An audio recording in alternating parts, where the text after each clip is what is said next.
Hello, ladies and gentlemen, and welcome to the 486th episode of the GeekVerse podcast. Actually, no, sorry, 87, because me and Dylan did the Summer Games Fest. I am the No Questions Travis Snail, and I'm joined by the clone, Kirklin Patzer. The Dr. Grant Taylor Field. One of those fucking Taylor nicknames. Just take a character's name or a nickname. Dr. Grant Taylor Field. You could just... Yeah, you could have done Neil. Yeah, the paleontologist, Dr. Taylor Field, but no, here we are, and we're here reviewing. We're a little bit later because Taylor's been away all week, but we're here nonetheless to review one of the biggest movies going to be this summer.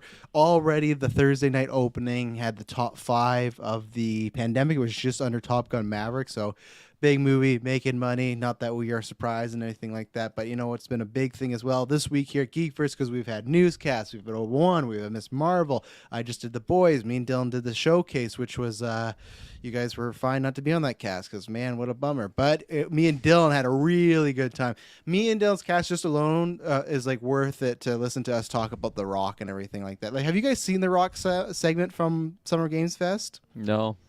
We got to either, because we're recording originals this week for Patreon, cheap plug. Maybe we'll bring it up there. Something you guys go watch it. It's one of the most awkward things ever. It was just so strange. We'll get in that another. But listen, like to that, E3 level of cringe. Like yeah, it was, and it's The Rock, and it's not even like he wasn't in on it. That's what was weird about it. So yeah, we had a good time. We'll be doing the Xbox Summer Game Showcase. That's gonna be coming up. Now, if you're listening to this because it's dropped Saturday, likely what's happening right now, you can go to our YouTube or you can catch the replay of the Strikers Cup that is happening right now. When you're listening to this on the podcast feed, it's myself, Kirklin Patzer, Taylor Field, Dill Muss, and Tyler Saris doing a round robin tournament. Everyone's playing each other. The 2 people with the most points win or gets to the 1 and 2 slot, and then we play a 10-minute finale.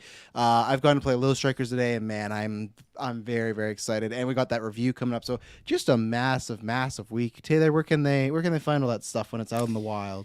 Ladies and gentlemen, you can find us with your internet connection in the search bar. GeekVerse.ca is our home base. GeekVerse is our Twitter, and GeekVerse is our Facebook. Yeah, and everything is down below, like Taylor said. Just go to GeekVerse.ca as well. That has everything, and most importantly, the Patreon. As you see this week with multiple episodes, multiple reviews, some casts are happening twice a day, stuff like that. I'm about to do 11 casts in a row. That's because of each and every one of you, whether you're listening, but more specifically on Patreon, on any tier. You really help us out. You guys create more content. You make time and money. You literally pay for these shows to happen, so we thank you very much. And a big thank you to the top tier of the Patreon producers at the Phase 4 tier for Aaron Brain, April of Darkness, Carl Ritchie, and Smalley Biggs. And for Patrons, I'm going to make an announcement soon. I'm looking, I think the next After 9 is like the 25th. That's a rumored date, but that's the Colin show. We got 3 exclusive shows on Patreon. Lots of good stuff there. So you support us, not only get more content, you get other perks back. So it's lots of fun. I got to start off with Taylor Field because I just want to hear the excitement of Taylor. You know, I'm very jealous. I've not got to see a movie in IMAX in quite a while now. So, and this was your first time, I think, in an IMAX, was it?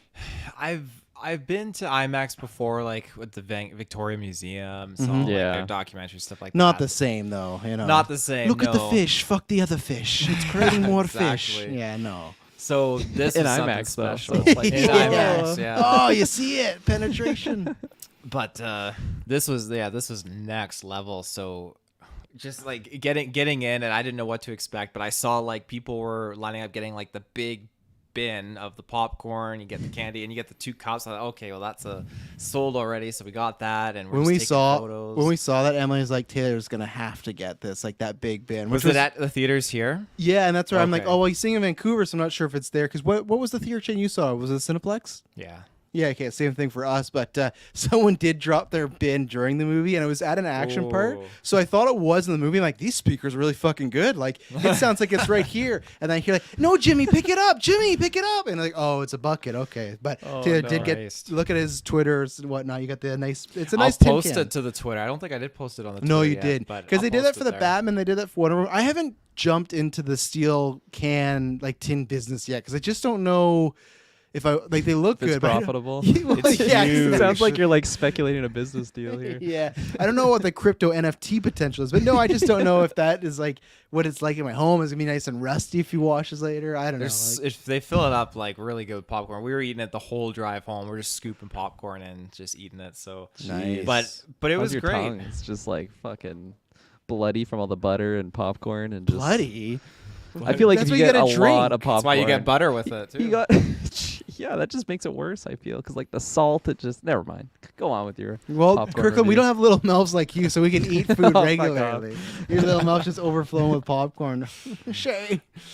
But yeah, it was great. Like we got into our seats there, movie was just about to kickstart. Then it was like, again, this is a whole new experience for me and for Madison because she hadn't seen IMAX either, and so it's just like the sound kicks in and our seats were prime, and it was like experience this world, and then experience it 10 times over in IMAX and had universes and galaxies. Then it was like it did like 10, 9, all the way to 1, and like Madison's like, I got goosebumps, like she's freaking out and I'm freaking out, and then Jurassic World kicked in. Morbius came on. You're like, yeah, we're in the wrong theater. It's Morbin time. Jared Leto Morbin walks time, out. baby. Riding Jared a fucking Leto walks dinosaur. out, yeah. Fuck. He But, walks out. The movie's been out since March, and he's like, "Hey, everyone, it's great He's that in you're still at Vancouver. Morbius." Yeah. I would have left for sure. Fuck. But yeah, I mean, initial thoughts. Did you get a Minions teaser? I didn't get a Minions teaser. I got a Mission I did. Impossible. Dude, Oh. I had a Nope trailer for like the Jordan Peele movie, and then after Oh, that, the new it's like, one. Yeah, the new Oh, one. that sucks because I've avoided that because we're not a newscast. I'm like, Yeah. we're so, and that's a 3-minute trailer. That's a long. Oh, it was trailer. long, and it's like still pretty freaky, like the first one is. Yeah. And then it definitely showed a lot, so avoid that trailer. But yeah, then right after that was a Minions trailer, and then right after that was like a special Jurassic World Minions trailer. It's just like this is such a weird like spectrum of like audiences that they're going for these trailers. Like super kiddie Minions, the like super kiddie humor that like majority of people weren't laughing at, to like Nope. Where I was Well, like, it's all getting scared. Universal, right? That's why they're just pimping Yeah, out I their know. movies and Still stuff. weird though when I see stuff like that. I was looking at the show notes, so I didn't see Colin was in the chat. So when you just said, "Did you get a Minions teaser?" I'm like, "Why the fuck is Kirkland asking? Did you get a Minions teaser?" I'm like, Well, why did, Taylor like- asked. Okay, either way, whoever asked, I'm like, why is he so specific? Like, did you guys get Minions teaser and everything like that? But no, I didn't know what I got because we were very, very close to being late. We were right on the cusp. Like, yeah, but we got there luckily, but we did not see any trailers because we got our own popcorn, no buckets. But I'm sure, that would make sense because that's coming out July in Universal. So, but yeah, Taylor, people want to know, what do you think of the movie?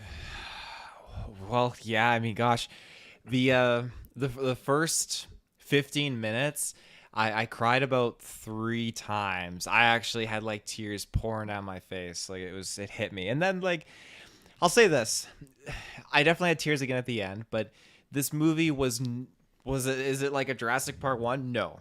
Is it definitely like, is it better than the previous install in the franchise? I will say for sure, definitely it is. I think there were so many moments that I could ride along with, and I could think, okay, I love this because it's a good callback, and there's other things here. I got nervous because I was sending you screenshots of people's reviews and stuff like that, like non-spoiler reviews. Oh, people I were was saying surprised. and Like, when has everything. that ever stopped you? You give Suicide I know, Squad a but 10 out of 10. That I movie's was like just- 26 on Rotten Tomatoes. Yeah, it just I got kind of nervous, and I was just reading into it a little too much. But yeah, when it came to enjoying the film, I enjoyed the storylines. I enjoyed the characters we got to meet, and for the most part, it was a good movie. Yeah. Is it the best movie of all time? No. And I'm gonna try and go in here like being unbiased as I possibly can, even though I showed up with a fucking Jurassic Jeep, the T-shirt, the fucking tin bucket. Like I was decked. You got like the ringtone of his lumber hardware store. Yeah, but overall, it was.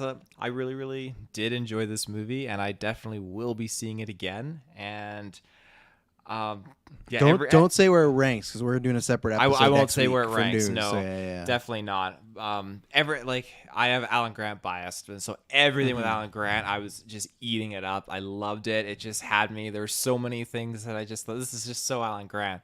I love this stuff, and yeah, just it was good. It was definitely good. It's definitely good. Well, I'll go next because I feel like with Kirkland Snickers, I want to leave him last because I feel like keeps the audience guessing. Because I've actually been hit up quite a bit of people being like, "Oh, what'd you think about it?" Because honestly, Jurassic World: Fallen Kingdom was like an infamous review for GeekVerse, and I've had some bold claims about that movie, about where it ranks as far as blockbusters. I never and got to stuff. be on that. I know still you have- I didn't get to still review it. have Oh my thoughts. god! And I didn't get to review Stranger Things season 3. All shit happens, But but anyways, so where do I fall on this one? So yes, Taylor. The thing I'll agree with Taylor the most, it's not Jurassic Park 1. I'll agree with that. I'll agree. No, that's the most truest thing I think on this cast. It's not Jurassic Park 1. What about his second statement though? What was the He second? said it was a statement? step up from the last movie, Fallen Kingdom. Yes. So two statements I will agree with. His two statements were very like easy to vote with. You know, Yeah. it's like, okay, he's covering a lot of grounds here, but yeah, okay, I'll agree with him. I will agree with the Fallen Kingdom one, but not by too much for me. I rewatched Fallen Kingdom and tried, but I think for me, and this is where it's a bit of a cheat, and this is where I will say that I'm very curious what happens to Colin Trevorrow's career after this, because Hollywood is a place where it doesn't matter as long as you make money. That's what happens, right? And you have this guy who was supposed to direct episode 9, and then he put out a bad movie, and that didn't happen. And I remember me and Taylor, we did a cast when the script leaked, and we talked about like, oh, would we want this version instead of the JJ version? And I'm somebody like, I don't really enjoy Rise of Skywalker that much, but after seeing this and his writing, I think I'm pretty happy with Rise of Skywalker that he didn't get to do it, because I think he should. I don't know if he's a bad director. I wouldn't say that. I think that I know he does the story and screenplay with other people. I think he just needs someone else, or maybe he just doesn't need the story by, just because writing is not his particular strong suit here. And I think what was strange for me is, at least for the pros, cast is good. I actually think for some reason Chris Pratt was like the weakest in this movie. It kind of felt like he's just happy to do these movies and get a paycheck and be like, there's some acting that I didn't feel was top tier from him, but he didn't bring it down. Just felt like it kind of wasn't bringing as much. But if you are looking for this movie to deliver on the original characters returning, I think they deliver that in tenfold as far as the actors. I think those are the people that save it, because I think there's some good quality content with there. I think their interactions are good. And I guess you could say, okay, that's some of the writing. But for me, the writing is very shoddy. It is those three together, their charisma. And they haven't done, like, sure, they've been in sequels and whatnot, and maybe they've been friendly over the years. But what? They haven't been in a movie together since 1993. So it's not like the Avengers cast that's like been together for 10 years. They've nailed down the charisma. So for them just to get back into it and you feel like you haven't missed a beat, you feel like these characters are the exact same way. For me, which was very strange, my theater for majority of the film was silent. I remember Fallen Kingdom. I was somebody who was like, oh, I'm in a crowd of people that really like this movie and I'm not really enjoying it. Where this was strange, there was like lots of jokes that were happening and no one was laughing. Until Goldblum got on the screen, he's the one who got the most laughs and whatnot, and Goldblum's my MVP. Like, I'm with Taylor, where I think Dr. Grant's probably my favorite character, but maybe because I'm older, here's the difference. Dr. Grant's my favorite character, but Goldblum's my favorite performance. And what I liked about this is, we talked about this in Jurassic Park, where he's weird, but he's not overly too weird in this movie. Like, he reins it back. He tries to be Ian Malcolm, which I like, because most roles you see Goldblum nowadays, he's always just super kooky and super weird, which I like. But it's kind of like Christopher Walken, where they're just like, do the thing, like, you're funny and weird and stuff. So I think he's great. Laura Dern's great. Dr. Sam Neill's, he's pretty good. You can tell, like, I feel like he does not act as much as the other guys. And I also think it's just that he gets a lot of the really, like, some really cheesy lines, and he tries his best to sell them. And God love, I almost called him Neil Grant, Sam Neill. What I think the biggest negative for me is just the plot overall. If I remember when we did the review for Fallen Kingdom, where I said I did not like this movie at all, but where it left us is in a very interesting place. What happens when the world is overrun by dinosaurs again? And this movie decides to not get into that really at all. It's about like 6 different things. And I feel like the dinosaurs kind of take a back seat. They are literally in this movie, I feel like, just to be scary or the monster. I feel like it's almost like we talked about in our Obi-Wan Kenobi's reviews, where it's like you had, Revenge of the Sith, and that happens. And then the next day it's like everything's stripped to look like A New Hope. That's where this is, where it feels like there's a movie missing in between, where there's certain elements added that I don't want to say in spoilers about the dinosaurs in the world, where it's just like, how did this happen? And I want more context about it, because these movies are about the idea of dinosaurs and should we have brought them back? Should we live with them? What now? And the movie, and again, it's expectations, but the movie I was always hoping, like, man, we're going to get like Planet of the Apes with giant dinosaurs. That's definitely not happening with these films. And this is very it's sci-fi in the way of like kind of Sharknado sort of like the things they do with these dinosaurs and the tech they're using with some of them. There's no hybrids, but there's some things that I almost think are just as bad with what they do with them. My last point is I shuddered. I shuddered fear when the guy who's playing a certain character walked on screen, who's playing the villain of this movie, because I do not like that actor. And oh man, did he deliver in that category again? Because he plays the dad in Amazing Spider-Man, and man, I don't know if they thought it was going to be funny, but me and Emily had a good time with it in like the room way, but it was such a weird choice. And that's why I'd say this movie has a lot of weird choices, which could have been an easy layup. But yeah, I think for me what takes us down is the plot. It's a movie I didn't really want to see. And then it's a concept I didn't want to, and it's kind of like what we talked about Obi-Wan, where it's like, okay, now you got to sell me on it. Obi-Wan sold me. This did not. Once we got into it, I'd say the third act is where I actually started to enjoy the movie the most. Act 1, Act 2, when the characters were kind of separated, I was just kind of getting through it. So a little better than Fallen Kingdom. It's going to make a lot of money, so we'll get more. But if the original characters aren't there, I guess I like Bryce and Chris Pratt enough, but I thought it was an all right effort, but not great, Bob. Not great. So Kirk and Pats are famously, he didn't get to be on the review, but they don't even know my thoughts on Fallen Kingdom. You do. You've said it so many times that you were ready to. It's basically like Eternals level for me, honestly. Wow. Yeah, no, first of all, I agree with Taylor's statements, both of them. Good. This is not Jurassic Park 1, and this is, in my eyes, definitely better than Fallen Kingdom. If we were doing our retros, and then we watched Jurassic World 1, so it's like, fuck, well, I better just watch Fallen Kingdom again. I haven't seen it since that first viewing, and yeah, oh my gosh, that movie's hard to get through. I feel like there was moments of the movie that I kind of forgot about because I probably just wiped them from my mind, and then I'm like, this actually isn't that bad, and then it would get to near the end of the film, and it's just like, God, what are they doing here? And that's a long one too. I don't even remember how long it is, but in my mind, it's like 3 hours. It's probably it's probably close to this one, because this one I think is 2.5 hours. But yeah, going into this one, I had floor expectations. Literally the bar was on the ground. It was no expectations whatsoever, other than just I hope the original trio is really fun to see, and I hope the dinos are cool. I feel like that was kind of my expectations going into this one, which helped me for sure, because I actually enjoyed this movie for the most part. I think the big standout for me is the dino sequences. I feel like those were just really awesome to see in theaters. I can only imagine what it was like in IMAX, Taylor, so I'm envious of you there, because just being in the extreme theater, the audio, everything, I was totally immersed, and it was really, really fun. And I haven't had that since I guess Fallen Kingdom, and that was just such a negative experience. So this is a positive dino experience for me, which was awesome. I agree a lot of what you guys said, character wise. The original trio, they were so fun. I could have just taken the whole movie with them, but I don't want to completely disregard Pratt and Bryce, because I did really like them too. I like the new the new addition to the crew. I have her name somewhere. Yeah, the actress, I forgot to say this. Kayla Watts is her name in the movie, but yeah, Kayla Watts. I forgot to say in my statements, a mini spoiler. At one point, she looks at Chris Pratt and she says, do you want to ride, or do you want me to answer questions? And that's what I kind of think about this movie, just do you just want to ask questions, or do you just want to ride? And if you want to ride, this is for you, Yeah. She was good.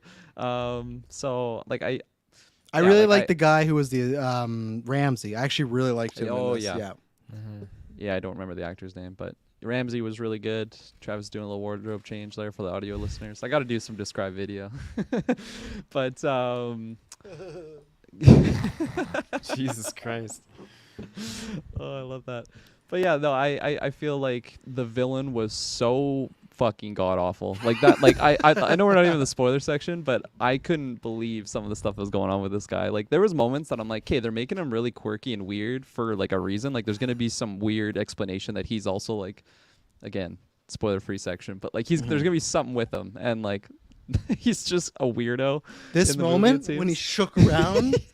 When he was That's mad, why I'm like, he's glitching out. The chip in him is not working. Yeah, exactly. And don't worry, folks. There's no payoff with him. There's nothing. He's just a fucking weirdo. I won't. He's just a weirdo. Yeah, I think we gotta start with him spoilers and get him out of the way when we get there, because I have so much to talk about him. But no, he was totally something kooky. But I for me, honestly, I think he definitely is noticeable to take down some marks on this movie for me, but I think I could still rewatch this and not like turn it off when he's on screen, because there's some really fun dino stuff. Like I feel like we've never seen like so many like new kinds of dinos too before, which is really really cool to see. Like you have your classic long necks. Again, sorry for not the proper terminology here, but like your T-Rexes, the Raptors. Like you have like the really iconic ones, Ankylosaurus. You know, if you're a G like me, likes those guys. But like there was some that I've never even heard of them before. It's not a spoiler because it was in the trailer, but like the one with on the ice. Taylor, do you know what type of dino that is? Like really cool colors and had feathers and everything. Off the top of my head, I want to say it's a Pyroraptor, but let me just that's confirm fucking here. dope ass name right there.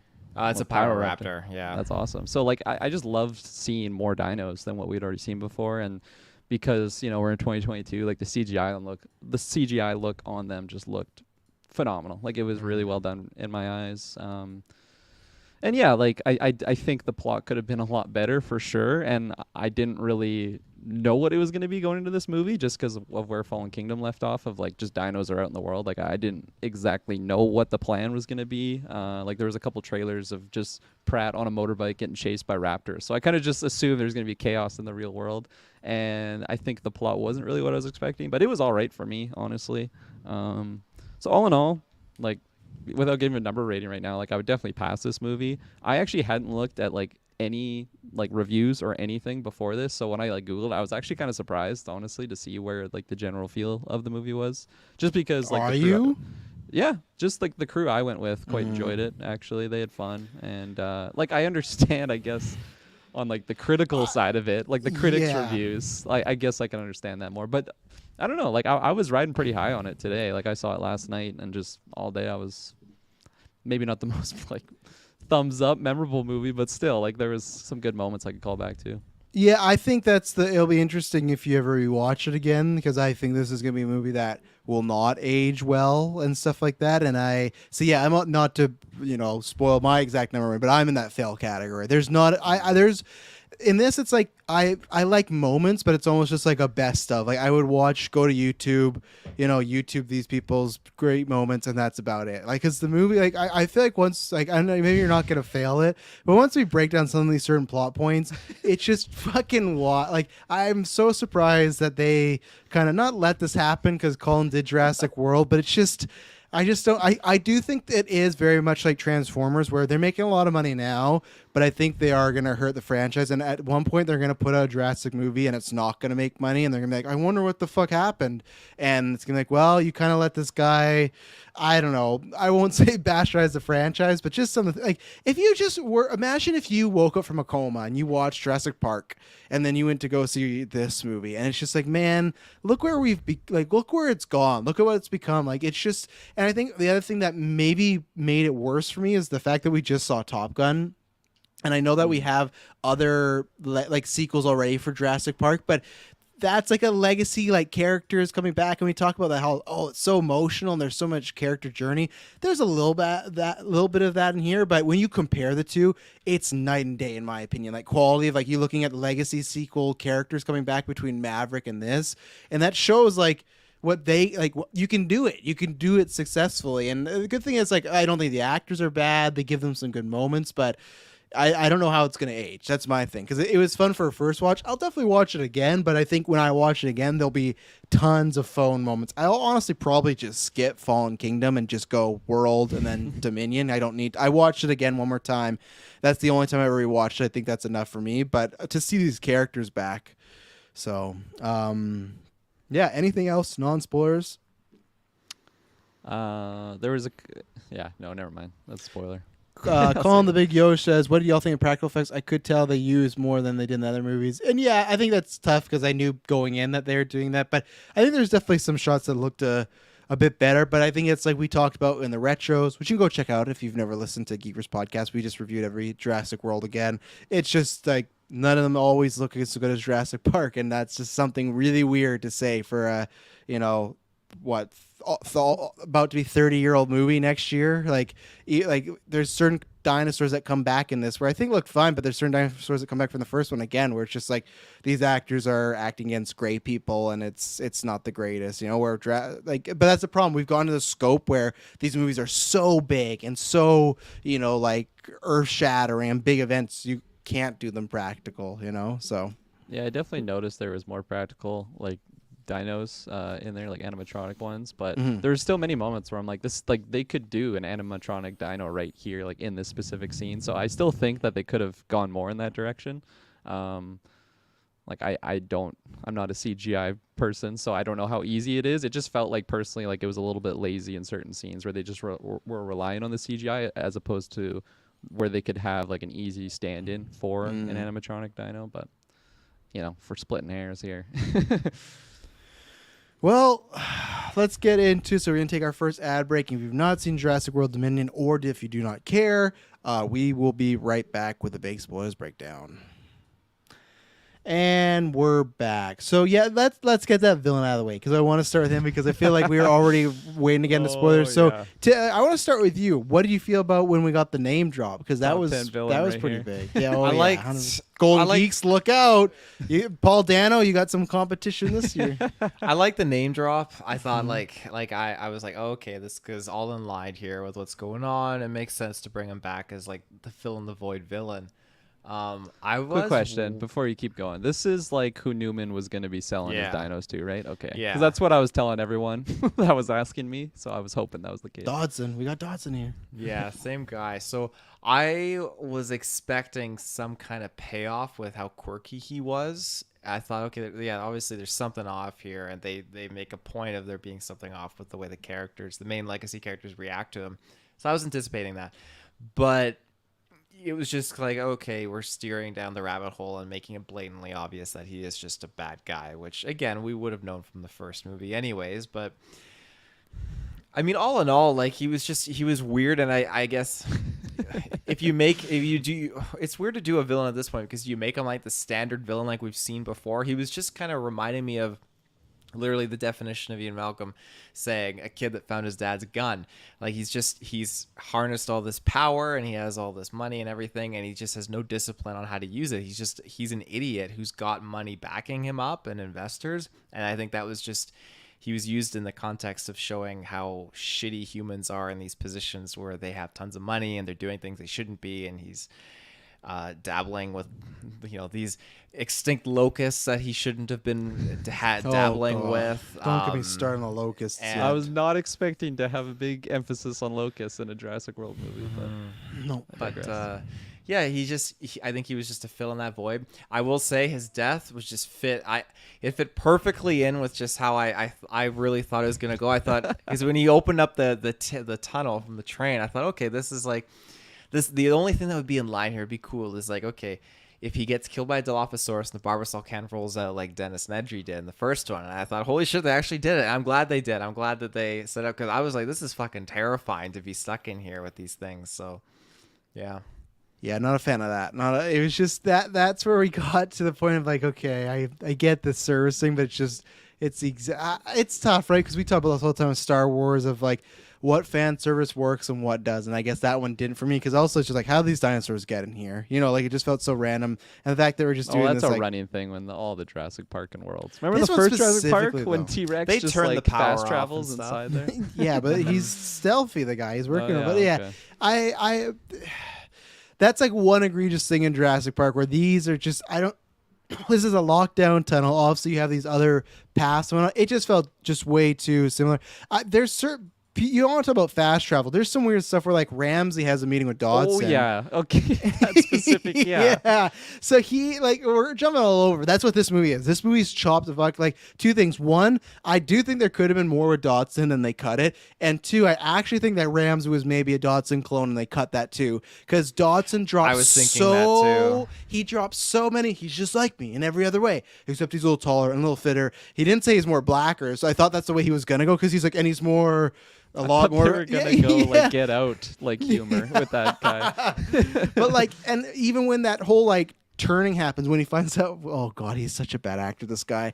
Oh, it's you're the mole. Like, oh god. Anyway, so like, this scene happens with Ramsey, and he's just like, "You had everything I didn't." Like he's talking to him like he would be a son or like a clone. So I think there's something that was cut more, maybe all around with this villain. Would it save it for me? Not exactly, because here's the thing where it's like, okay, Emily said it, and I think we're all kind of thinking this, that they're talking about genes, and they're like the whole movie's about. Well, actually, I don't know. Fuck, it's about many things. It's about we gotta get a clone to fix this locust. There's also this new biosyn kind of park-like thing. There's so much storyline going. We got black markets, but we're gonna get there. It's gonna be a wild ride. But either way, for this scene, it's about Maisie. She has those genetics that can like maybe help people, right? And Emily said the same thing where it's like maybe he has something missing in him, and that's why he needs this help or he needs these genes to fix them. Now, if they cut that, then it makes less sense and it doesn't work. And even if that was the story, I was like, okay, it could be, but I just think they went way too far. Like he was distractingly, he felt like a scary movie villain. Like that's what was weird. He felt like he was in a parody. If you next year were to see the parody of Jurassic World Dominion, it'd be the same performance. And I'm not trying to be mean, but like this guy, I don't know how he still gets work. One time he was in House of Cards and he actually wasn't bad there, but there's been so much stuff I've seen him that he's very wooden. And if you're going to get a guy to play this very eccentric, weird type of character, you need to get a really specific actor for that type of role to pull it off, and this did not. And he is just such a distraction in this movie. Every scene he's in, he's a quiet, low-spoken guy, but he's loud. Like his performance is loud, and it's just weird. Of like, yeah, that moment when they tell him that they have to evacuate the park, and he's shaking in the air. I thought I was watching the fucking Exorcist. Like, what's going on here? Like, there's so many moments. There's just weird lines, like when those dinosaurs attack him at the end, he just looks at a dinosaur and says, "What's your story?" What? Who is writing this? Why is this happening? Why, Colin Trevorrow? Why? He's like, "What's your story?" And he looks like it spit. Like everything about him, I have nothing redeeming. And this is where for me the movie got way more generic and like the sci-fi B movie, because he's just a generic bad guy villain. Like he's just every villain we've seen before. And Jurassic Park has had that at times, but I think because he was just over the top so much, it kind of made it worse. But yeah, no, I was gonna say this because I think you've talked to me about this before, that there's some canon reason. Colin says, not to mention how they even find that can. It was buried on an island that blew up. Isn't there some sort of canon thing that they got it off the island or something, or there was a video game or something? There's a video game that kind of covers that, but I mean, how they got the can, you could use it up to your imagination. There was like, what, 20 to 30 years of time that they could have gone in and found it. So, I mean, he had other agents go in looking for it. I mean, we're going to get the prequel Lewis Dodson movie where they de-aged this actor and he's going to look. Well, we for got the can. original trilogy. We got the sequel trilogy. We need the prequel trilogy. So. Oh, I can't. And it's all about Lewis Dodson. This same guy de-aged. Oh my god! But Taylor, I feel like you're pretty positive on the movie. I've seen you shake your head in agreement a couple times. What did you think about this villain? Did I already talk about the villain? You did, but I meant more as like, were you like? Was it as egregious for you? Yeah, did it bug you? Like, here's the thing: does it take points down for you in your score? The villain. That's what I'd say.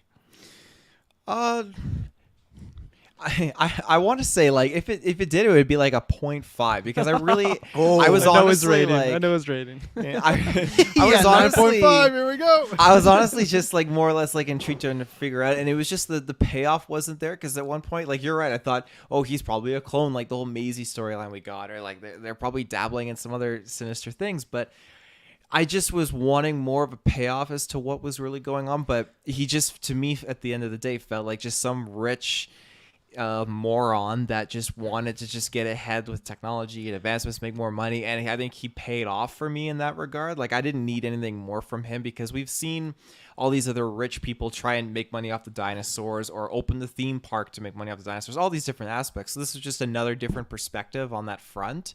And he was just like, I mentioned this already, but it's just a kid that found his dad's gun. He just had the dinosaurs and was just running with it, I guess. And that's kind of what I meant to Not Supposed to, like, when you rewatch this movie, because the whole time you watch this, you're like, oh, there's something up with this guy. So now when you go and watch it back, and there's nothing wrong with this guy, it's just the performance.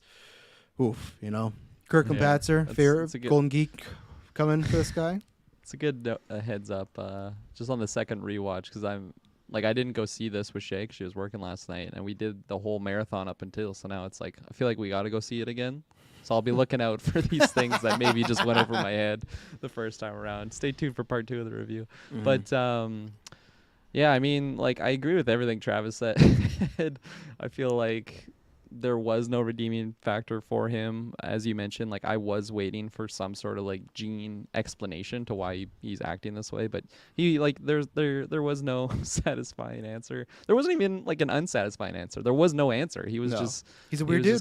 He's just a weird dude. Yeah. I think when he was first like shown, it's just this like super white dude that's like, okay, this like he's playing Steve Jobs at first when we meet him. Literally, no, that's what I kept thinking. I'm like, this is like Tim Cook or whatever the guy is who's like the new Steve Jobs at Apple. Like, this is literally who this person is, and they better not make him just a super stereotypical villain, like almost mustache twirly with like how over the top he was at moments. And that's exactly what happened, and I was so upset by that. Like, I thought that they were again gonna like throw me for a loop on like, okay, this is what you're gonna think he is, and then he actually has like a good motive or something. He's like a well-written character, and that never happened. His death was so, oh my gosh, and that was a long sequence too of him like in the tunnel. Lots of smoke. Even before that, like when it just like dies, he's just like, oh no, what's going on here? And then yeah, he just wanders out. And I think like the first showing of the Barbasol can with like the what is it, the embryos or whatever it is, like I think that was a really fun moment. I agree. And like That was good. Cool Easter egg, but like just cut it there. Like they had to, as you mentioned, Travis, like just really pour it down our throat. Like, hey, this is from the first Jurassic Park. Remember this crusty Barbasol set? It's like if you didn't have a friend with you at that moment, you finally got it. I'm like, oh, that's the guy from the first one, you know. But it's just like I feel. Yeah, like one, you don't actually need to know it's the guy from the first one. It's just like a fun fan service sort of thing because he's never been a character. It's not the same actor. So I thought that was great where we talked about, again, like Obi-Wan, where it's like C-3PO in the background. It's like, oh, that's cool. He has this like thing of trophies. And even if he puts it in his bag, okay, that's cool. He has like a keepsake. But then once, just to pretty much recreate the scene again was a little much for me, a little egregious. Yeah. And what are they called? Dilophosaurus? The scariest dinosaur in the fucking world. That's my favorite. Oh yeah, the Exorcist. The way dino, basically. They're just like shit. Could probably turn its head around in like a 360, like the Exorcist does too. I absolutely hated how they had Chris Pratt just manhandle one of those things. Oh yeah, like, that was another weird. egregious moment. Because I was even gonna shout out like the use of them in that scene was actually really fun until you just have Macho Man come out of the woods and just. Oh yeah.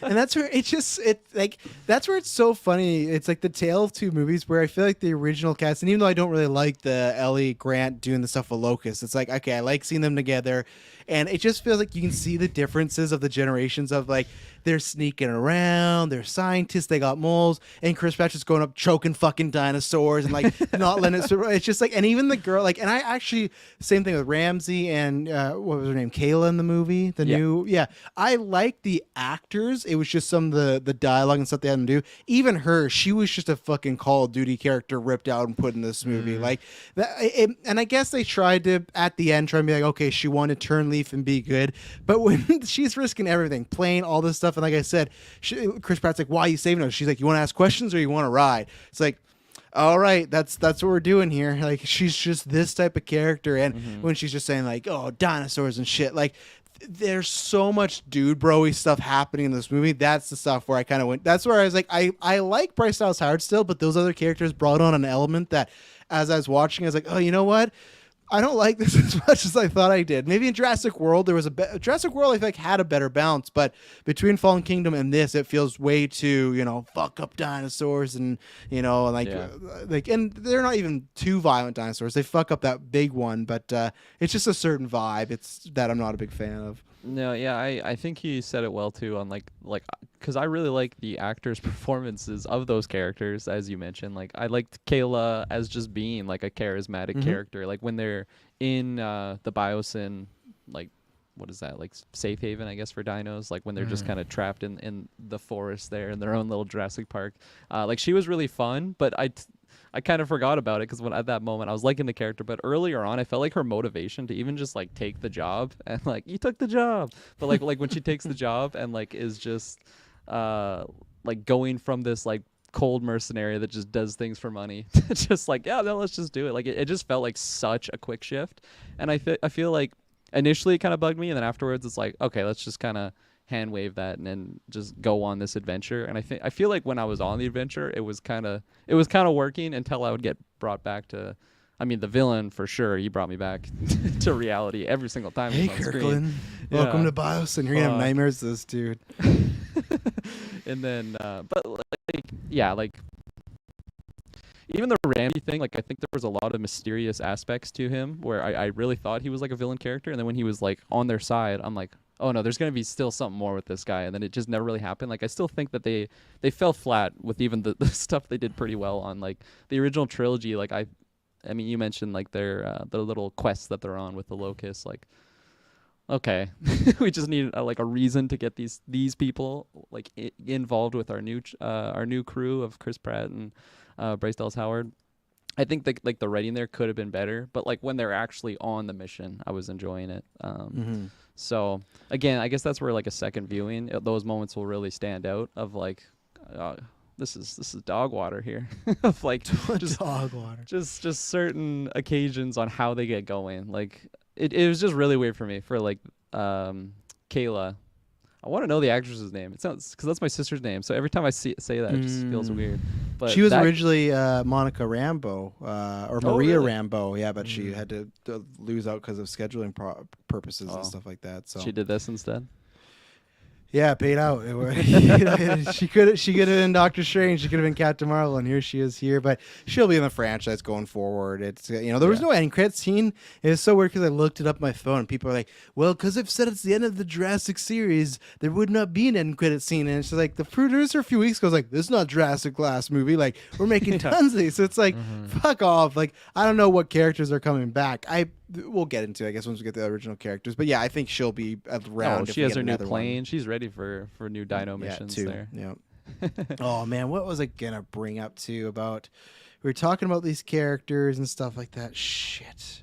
Oh, Ramsey. The second I knew he was the good guy is when he's like, yeah, and that hall down there is where you don't want to go. And that's like, okay, he's in on it. Because it's just like he's like specifically telling them without telling, like, what you need is over there and stuff like that. And I didn't mind that because I liked the actor, so I was happy that he was a good guy. I've not seen him in anything else, so I hope to see him in other stuff because I liked him for a character that's just very one note. There's not much there. I think there could have been a little bit more with him and Dodson, but that would have meant more Dodson, so it's a double-edged sword. Dodson just reminds me of like Jared Leto's Joker and Squad, where it's like you need more story to make the character better, but do I want it? I don't know. Like it's such a double-edged sword. So but yeah, I like those new actors. If you get more of it, it's possible you just have more bad. And I don't think I want to take that gamble. No, exactly. In that moment when he was like guiding them like to where to go, I'm like, this is an ambush. Like, don't fucking trust this guy. Like I was so on the camp of he is a bad guy here. It makes sense, obviously, in retrospective when that was happening. But yeah. And then like I think when it worked out, I'm like, what the fuck is this movie? Everything's just working out so easily for these characters. Like they have a safe pass to go on everything, but it makes sense. Ramsey was on their side. And I like how like he was the mastermind too. Yeah. It wasn't even Ian who was initially the mastermind of it. No, they're like, oh, Ian got this information. He's like, yeah, you got it from me, and stuff like that. And I felt like, I don't know, again with the kind of lazy writing, the fact that Dodson never picked up Ramsey was in on this. It was like everything bad was happening around like what Ramsey was doing, and he would. I thought because he's like, get me Dr. Malcolm and Ramsey. I'm like, oh, he has them both figured out, and he's gonna call. I'm like, they're both fucked. Like that's where I thought.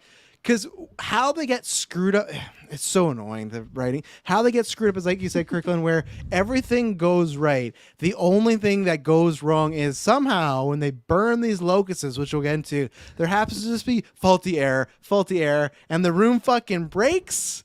And they break through glass. Are you kidding me?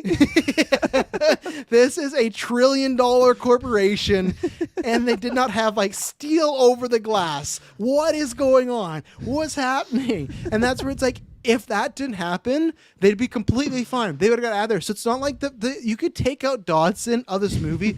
Like once he fires Ian, you can just take him out because he does nothing. Because even with Ian, he at that moment, that's when he shut down the train and everything like that.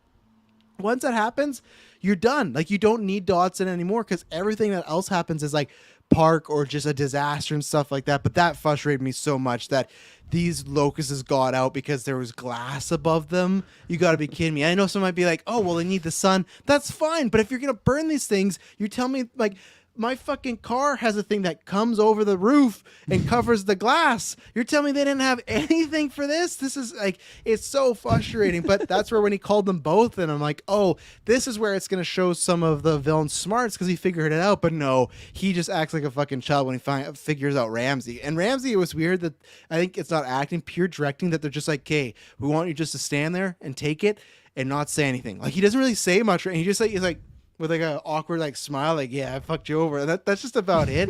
It was a weird circulation of events when the locusts escaped, you know? Cool imagery of like the locusts on fire, and it doesn't make much sense that big, what was the T-Rex that was going after everybody, Taylor? Or not T-Rex, the big, like the biggest game hunter. World's World's largest the largest dick in the world, whatever it was. That was the guy. 7-foot dick wrapped around us.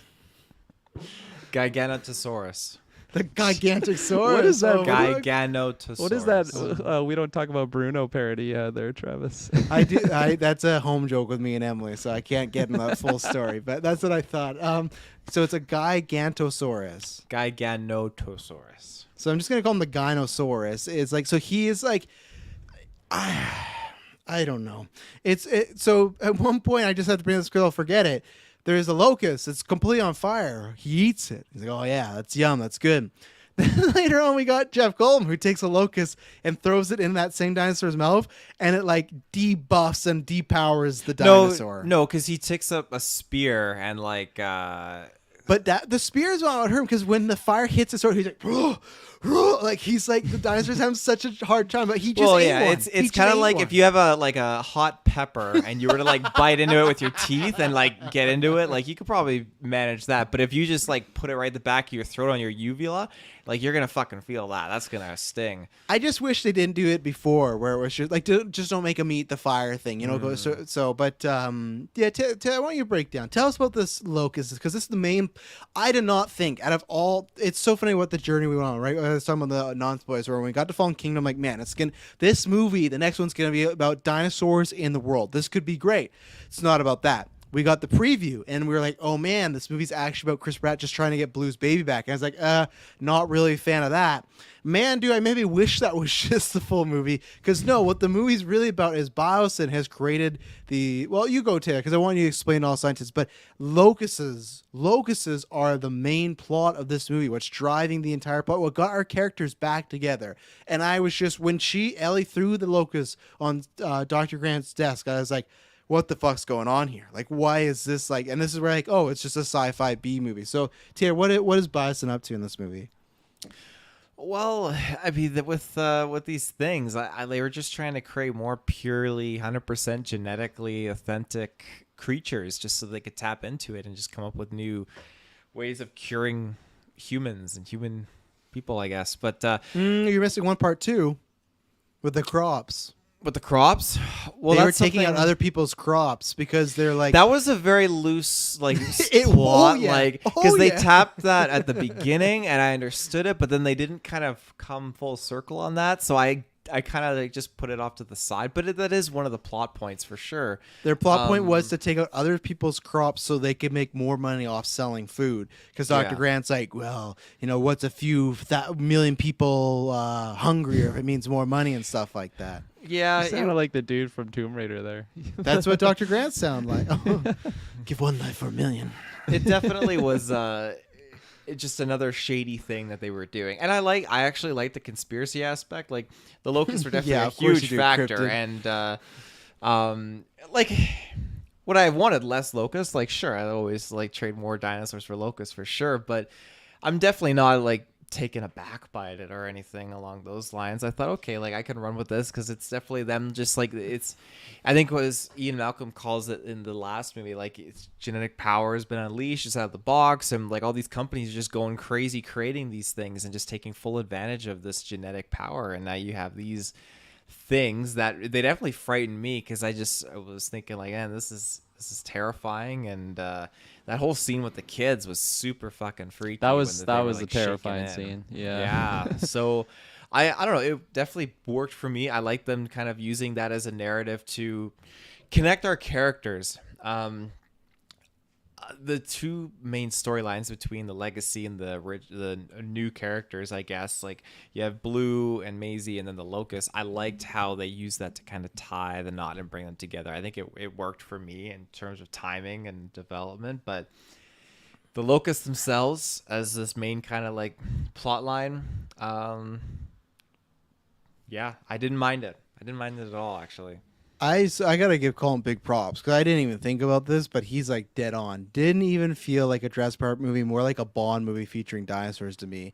And man, that's like the Locust is really like that. And all in the game is Colin Trevorrow, the luckiest filmmaker in the world. I understood how Michael Bay kept getting away with doing Transformers movies because he's Michael Bay. I don't know how Colin Trevorrow is. If you want to, I hate to say this, but if you want to use the example of like white privilege in Hollywood, my God, like I don't know how he's doing these movies and get like, and he's probably gonna get to do another one too. Like for once, you know, I'll give Kathy saying, you know what, you made a really good call making sure he didn't get to touch Kylo Ren. Like imagine what he did with Dotson and Kylo Ren. Like we could have been in this era, you know, and stuff like that. But just recast Kylo Ren with that Dotson. Oh fuck yeah! Taylor, you go before I talk about the Locusts. Well, I just wanted to point out because on the topic of James Bond feeling, I actually thought that woman in white, that pawnbroker chick, I thought she was actually the pawnbroker from Mission Impossible. I was like, holy fuck, is this the same universe? I was like, Ethan Hunt, is he gonna like swing in here? We'll get into that. Yeah. That's probably my least favorite portion of this movie. That first half of getting to the island, not good stuff. But yeah, the Locusts is I mentioned a little bit. That's where it's like, okay, you guys really like that. The children thing, I think it's like. It's probably like it's a good scene in a different movie for me. That's the problem where I just think none of this fit. It felt very off. Like I said, I didn't like the sci-fi route. I did not like the plot. And then what they gave, like I thought we could have gone so many different ways. And that's where it's like, I guess I can't transition where dinosaurs are just in the world. You know, they're just all in the game. You can go back. Well, I'm not sure. Kirklin and Taylor, what do you like more, this or Rise of Skywalker? I'm definitely Rise of Skywalker, and I'm not even saying I could like Rise of Skywalker that much. I'd pick this. It's probably this, I think. Wow, there you go. Yeah. It's been a while since I've seen Rise of Skywalker, though. Yeah, so these guys are definitely on the wrong side of history, so there you go, everybody. But anyways. Just like to add to that, I would say this because it still has like the elements and components to conclude elements of this story for these characters. I mean, Rise of Skywalker was like, we're going back on things and kind of going crazy, which they did in this movie. They definitely went back on Maisie a little bit with her history and everything, like actually heavily.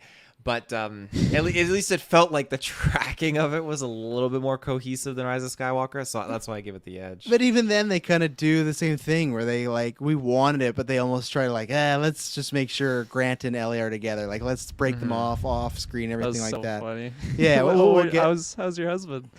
Not around anymore. Mark. Yeah. Oh, we're not together. I like that though. That was good. I did. Guy in the theater was like, yes, and Emily just looked at me like, yeah, fuck them. Like they shouldn't be together. That was a big mistake. That yes. I did. I literally yes. That was you. I thought you said somebody in the theater. No, I did that. I was like, yes. When she said we're not together, I'm like, yes. You're just dropping his bucket of popcorn too. That was a mistake in 3. They should have found a way to put them together and go back to our 3 retrospective. I talked all about that. But yeah, the Locusts. I just not a fan of any of that. Again, it put the dinosaurs at a backseat, and that's where, again, the dinosaurs were kind of already in the world. They're already on black markets. People are like breeding them and stuff. There's all these things that have developed with dinosaurs that I feel like we completely missed out on. Like, how did this all happen? How did we wrangle them all up? And it really, like, I guess I thought about where it's like, okay, if these select amount of dinosaurs if the world got together, could we like wrangle them up and take them? Sure.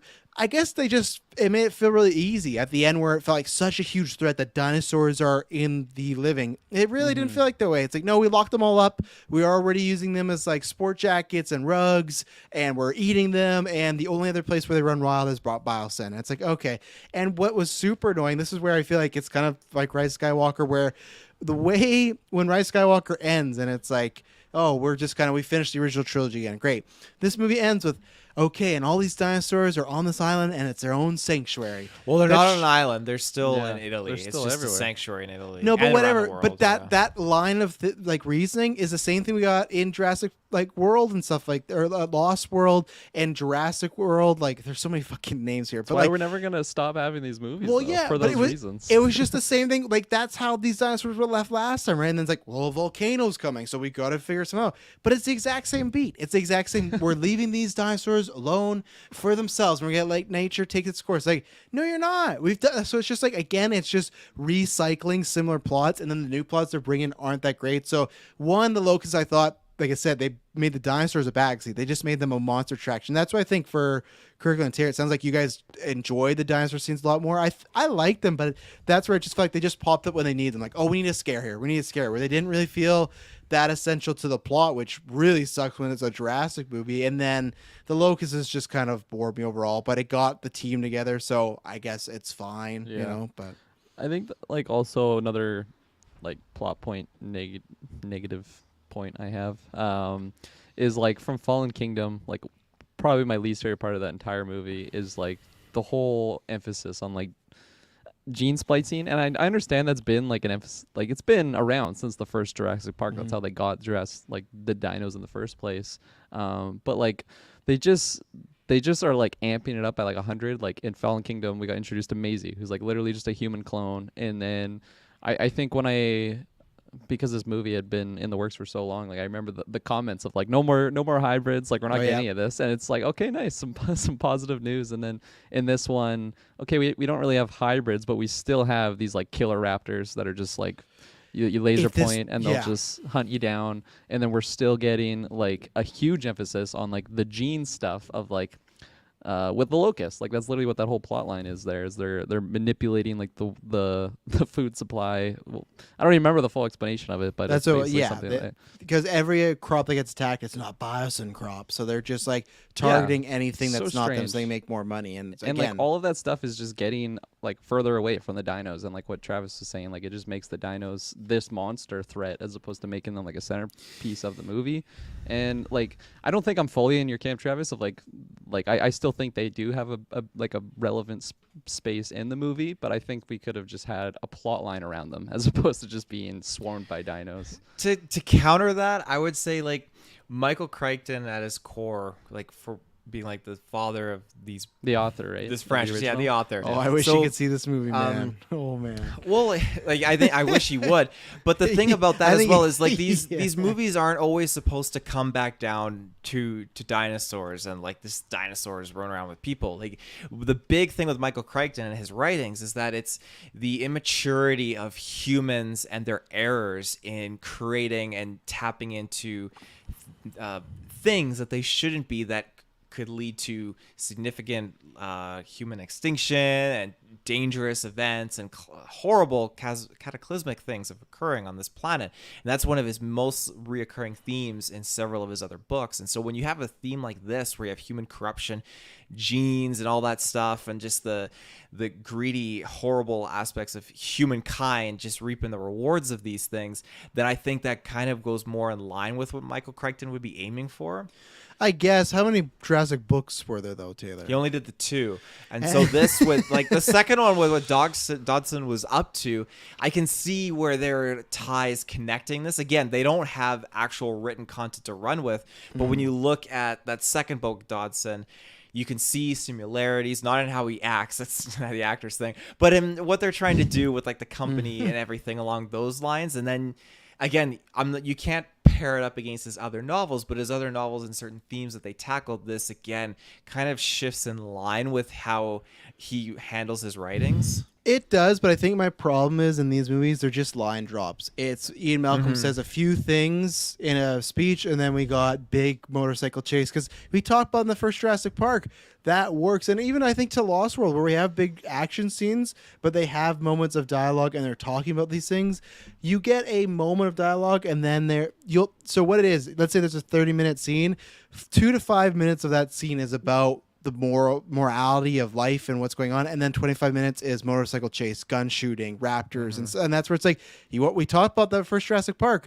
The action, the chase scenes, the dinosaur fear, it's probably pretty minimal when you look at screen time because the actual conflict is about what you're talking about, Taylor. That's my problem is the dinosaurs represent that conflict where I thought this movie could have been, hey, these dinosaurs are in our world. What do we do? And then you could really talk about that, but they just skip that to get to like the cool fighting. They skip that to get like what Kirklin pointed out. I think it's a complete like cop out to be like, yeah, we don't have hybrid dinosaurs, but we have laser tracking killer raptors now. And it's like, that's just the same thing. That's the same thing. And you're just saying like, oh, we found a way. And it's like, I know you could say, well, in this universe, Owen Grady traded them. He did, but it's very loose. Every time Owen Grady sees blue, he's still just like, everyone fucking get ready. Like, he's never calm. He's always like, we could fucking die at any moment. Like, look out here. Like, so, but the fact that these raptors, and it was weird too, of like, that scene with Barry, I like that Barry came back. That's great.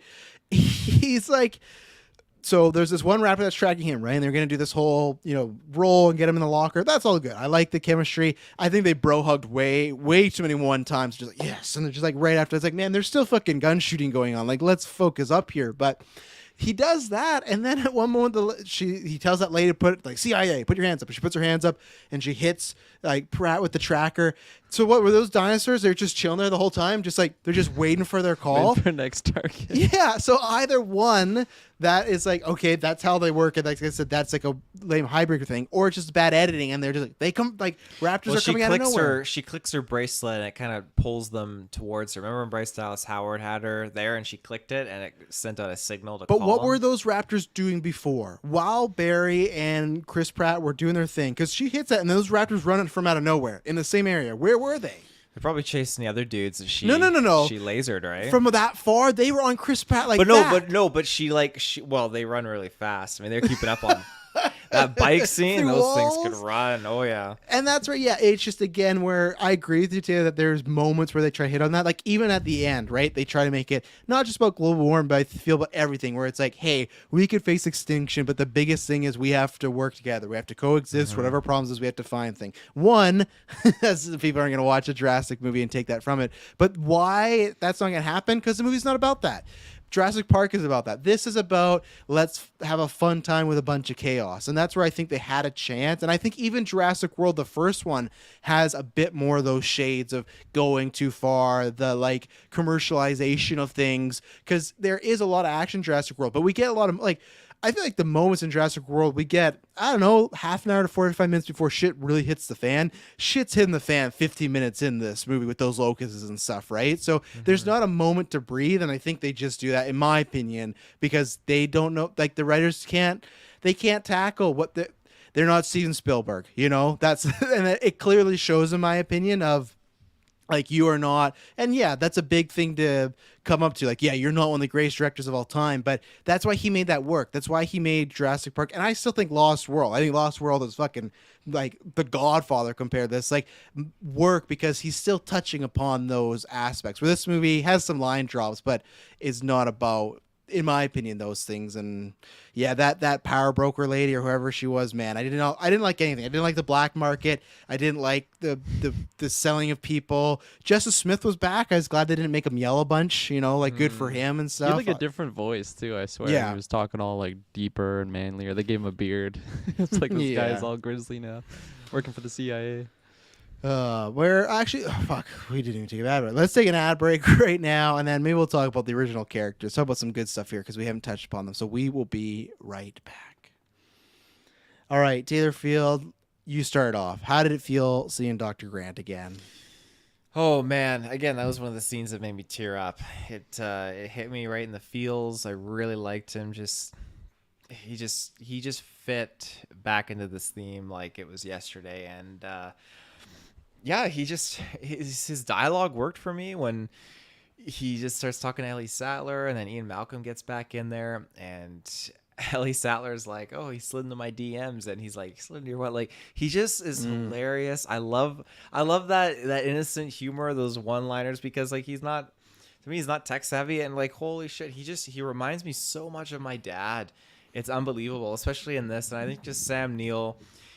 I didn't need like a whole adventure like Jurassic Park 1 or 3 with him in this. I just needed to have him back in this role, and I got that, and just him him having these moments of weakness with Ellie Sattler, I like that. It's like, okay, this is cool. They're just right there. You know, when you're old and you have a love that's lost, but she comes back or he comes back, and you just like you don't got to give any fucks. It's like, let's just go for it. And they were all Speaking from in experience, Taylor.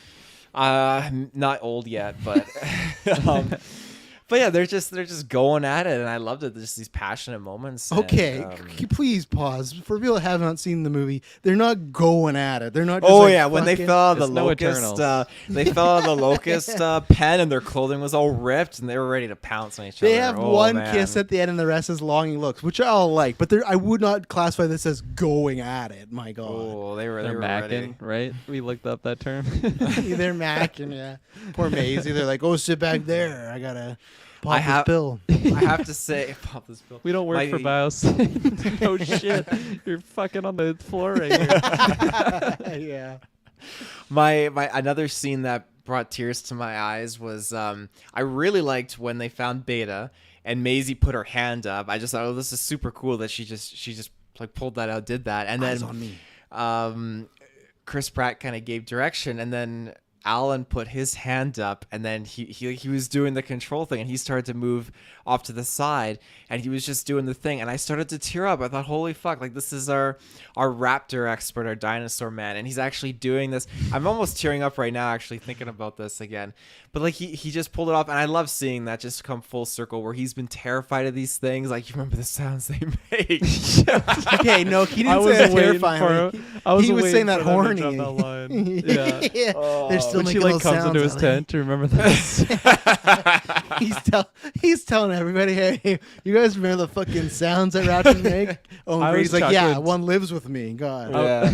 I was chuckling too because before they got to that moment when they like corner Beta there, and then Pratt takes the shot. They're like walking down. He's like, "Watch the sides." They love to come at the I sides. love like, that. They always come for the sides. And when He he's just has these like lines of like he had like the original experiences. He was with talking them, about how like, oh, and we realized like, no, they go for the throat and everything. Like, he's so good with that. I Yeah. love it. Oh shit. Oh yeah, no, he's fantastic. And even then, like, I'm not sure if you noticed this, but when they do the three of them, it's the reverse scene of Chris Pratt from Jurassic World, right? Where he has his hand up and it's three raptors. This time it's one raptor and three humans. So it shows that I thought the gun was risky because I remember in Jurassic World he specifically said if you shoot this animal, I'm gonna lose trust of it. So I was kind of surprised he was gonna shoot Beta, and I don't know, like, I know maybe it's young enough, not impressionable enough, but I was surprised that was the way. Like, I don't think he's caring. I don't think he's caring about like first impressions with this thing. I think he just needs to get it out. It's a wild animal now at this point. He brings it back to Blue. Beta tells Blue what happens. They just fuck up the whole family in that trailer. Like, imagine that was the dark ending. Chris Pratt's looking there like smiling in the truck, and Blue and Beta just run back and just fuck them up, and that was the end. Like, I would that would have been so bold, but obviously not. But You're not getting another Jurassic World movie with this cast. yeah, they didn't want to come back, but you spoke a little bit about Kirklin, but yeah, Dr. Krant. We start with him. Yeah, no, I thought that moment was good. Like, I feel like just some of the dialogue they had together. I think it could have just been a little bit better, honestly. I don't know. Maybe I just had because I knew they were coming back, and I loved the chemistry and like the lines that they had in those Jurassic Park movies. Like, I think the chemistry was there. It's just some of the lines were just lacking a little bit for me personally. Like, I felt like Laura Dern was very like charismatic and like, I don't know the best way to describe it. Like, she just seemed really like joyous and like pumped, and then it just felt like certain moments like Sam Neill was just like. It was just like going through the motions again. Like I feel like it was just like the script there, because like later on when he was just being Alan Grant again, like I was totally in on it. I swear this guy should just be Indiana Jones. Honestly, when he like had the torch like down in the caves, he had the look. It's on the poster too for the movie. I'm like, this guy's just Indiana Jones now. He looks great. Awesome. He looks fantastic. I don't know how old he is, but he looks fantastic. No, he looks fantastic, and I think like all the callbacks to the Jurassic Parks, whether it was his experiences, like I was kind of joking about the line, but like it was still really good, like in the moment. Again, just to like have him there like with the new cast, I think like those moments were really good. And see, that's the stuff I prefer over the dots and can stuff of like he's talking about like they come from the sides, but that doesn't feel like it's an Easter egg in a way because he's talked about it before, but it's not out of context because like they're in the middle of hunting a raptor. He would explain this to Maisie or something. Like most of the, I think fan service stuff they gave the OG characters for the most part pretty much worked. Like even then, like maybe it was a little egregious when Ian Malcolm's shirt was like a little buttoned and he's like, "Oh, sorry," but like that's still like that still worked for me. Like I still think that's on the line of the good side, you know, where it's like okay, it's situational, and I think they nailed that stuff with them. It's the other stuff in the movie where it's like, "Hey, you remember this can? Remember Dodson? Remember Newman?" You know, like they do that. Not too much. It's not as bad as some of the Star Wars stuff we got, but I agree where those lines I think worked for me, the callbacks, because they were situational. They're callbacks because unfortunately he's in the same situation again, you know. They didn't have a raptor, Colin. Alan. No, thank God. Yeah. What else with him? Like I like getting back to that when Laura, Nellie, Nellie. When like they're in his tent, not getting all hot and heavy as Taylor was describing, but like when she was just talking about like this new chapter of her life, like her kids are grown, she's like single, like she's like excited again to like be in this line of work, and then she's like, I'm living the Alan Grant life, the Alan Grant life, and then he's just like, it's lonely Ellie, like, and he's just like living this really recluse life, and like I think I was just chuckling just because like from him he's been alone, like he doesn't have kids, he doesn't have a significant other, unless he's just cheating on her with Ellie as soon as Ellie comes back. Listen, we're gonna have an awkward conversation when we get back, but it's gonna be fine, you know. Yeah. So I honestly I feel like out of the three original characters, I feel like honestly Sam Neill was the lowest out of the three, and I feel like I was expecting more. And it's not like he was bad. It's just I had my expectations so high because he is the lead in like that first one, right? Even in the third. So I think he was like I don't even want to necessarily say I was let down. It was just like I was hoping for more from him specifically. I don't know. I think it's mostly dialogue because like it's weird because I've seen him in other stuff recently, like the Tycoon, the Wild People and stuff like that. I'm screwing up the title. Where the Wild People go, or where? Whoa, God, I'll look it up. The Wilder People. Wilder People. Thank you.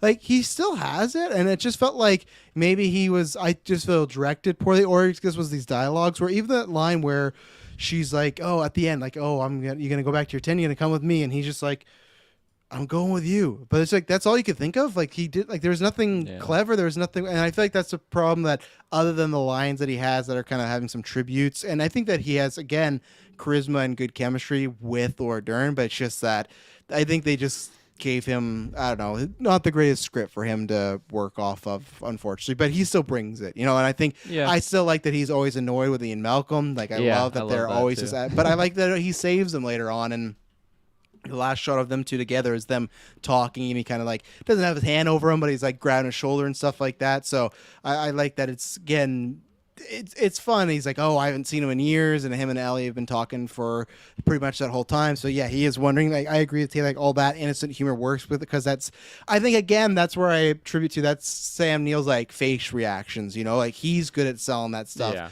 And of course, the movie set it up for that. But again, I don't attribute that much to the directing. But I love Sam Neill in almost anything. So it worked for me. But I agree with you that I would rank him the lowest. And Laura Dern's always great. Like I think she's the best actor out of the three. And you just kind of see that there. Like she's just like, she just always feels like a better. And I love Goldblum, but I feel like she can just do certain things that those two can't. And I like that. She was like the charge of the mystery. Yeah, it's a little weird that, okay, I need you to come here because people are going to trust you and stuff like that. But that's where it's another thing that I don't like about the plot, where their mission kind of feels pointless at the end because everyone would believe them after this because everybody turns on Biosyn at the end. It's not like I wish that Biosyn, like it gets destroyed. And the thing is, I guess you wanted to do the whole thing where Dodson gets the bad death and he gets teared apart by dinosaurs, but there's no comeuppance for him really. There's like his biggest fear to me was being outed, like he deleted those files. They were burning the things. He didn't want to evacuate the park and stuff like that. To me, the biggest fear was the world knowing that you are a piece of shit that have been like like taking food away from people, and like that's prison time, that stuff like that. But he just gets to die, and none of that happens, and that's where it's at the end, where the movie's plot was, okay, we got to get, which it feels like it got so off to a different realm, but Ellie and Grant got to get to this laboratory, get DNA from this locust, because they can prove that these are powered by biosyn, and they're doing the trouble, right? Jump to the end of this movie, you're going around this area field, multiple people doing interviews talking about how bad biosyn is, all this stuff, and then Laura Dern's like, well, we got to get this DNA to the lab. Like, it's proven. It's all, like, everyone's going to already know biosyn's a bad guy. Like, everything's going to be in there. And I guess the DNA just, like double confirms it. So I thought that was kind of weird, that I wish that Dodson maybe didn't get killed by those dinosaurs and thought he got away with it. And Ellie having this DNA would have been like, no, like, fuck you. Like, you deleted everything and got rid of that stuff. But this proves right here, like, you're going to prison or something. But no, they just went with like the very actionier thing. So I think they kind of took that away from her. I thought she could have had a big moment, because I just laughed when she's like, oh, I got this DNA. It's like, for what?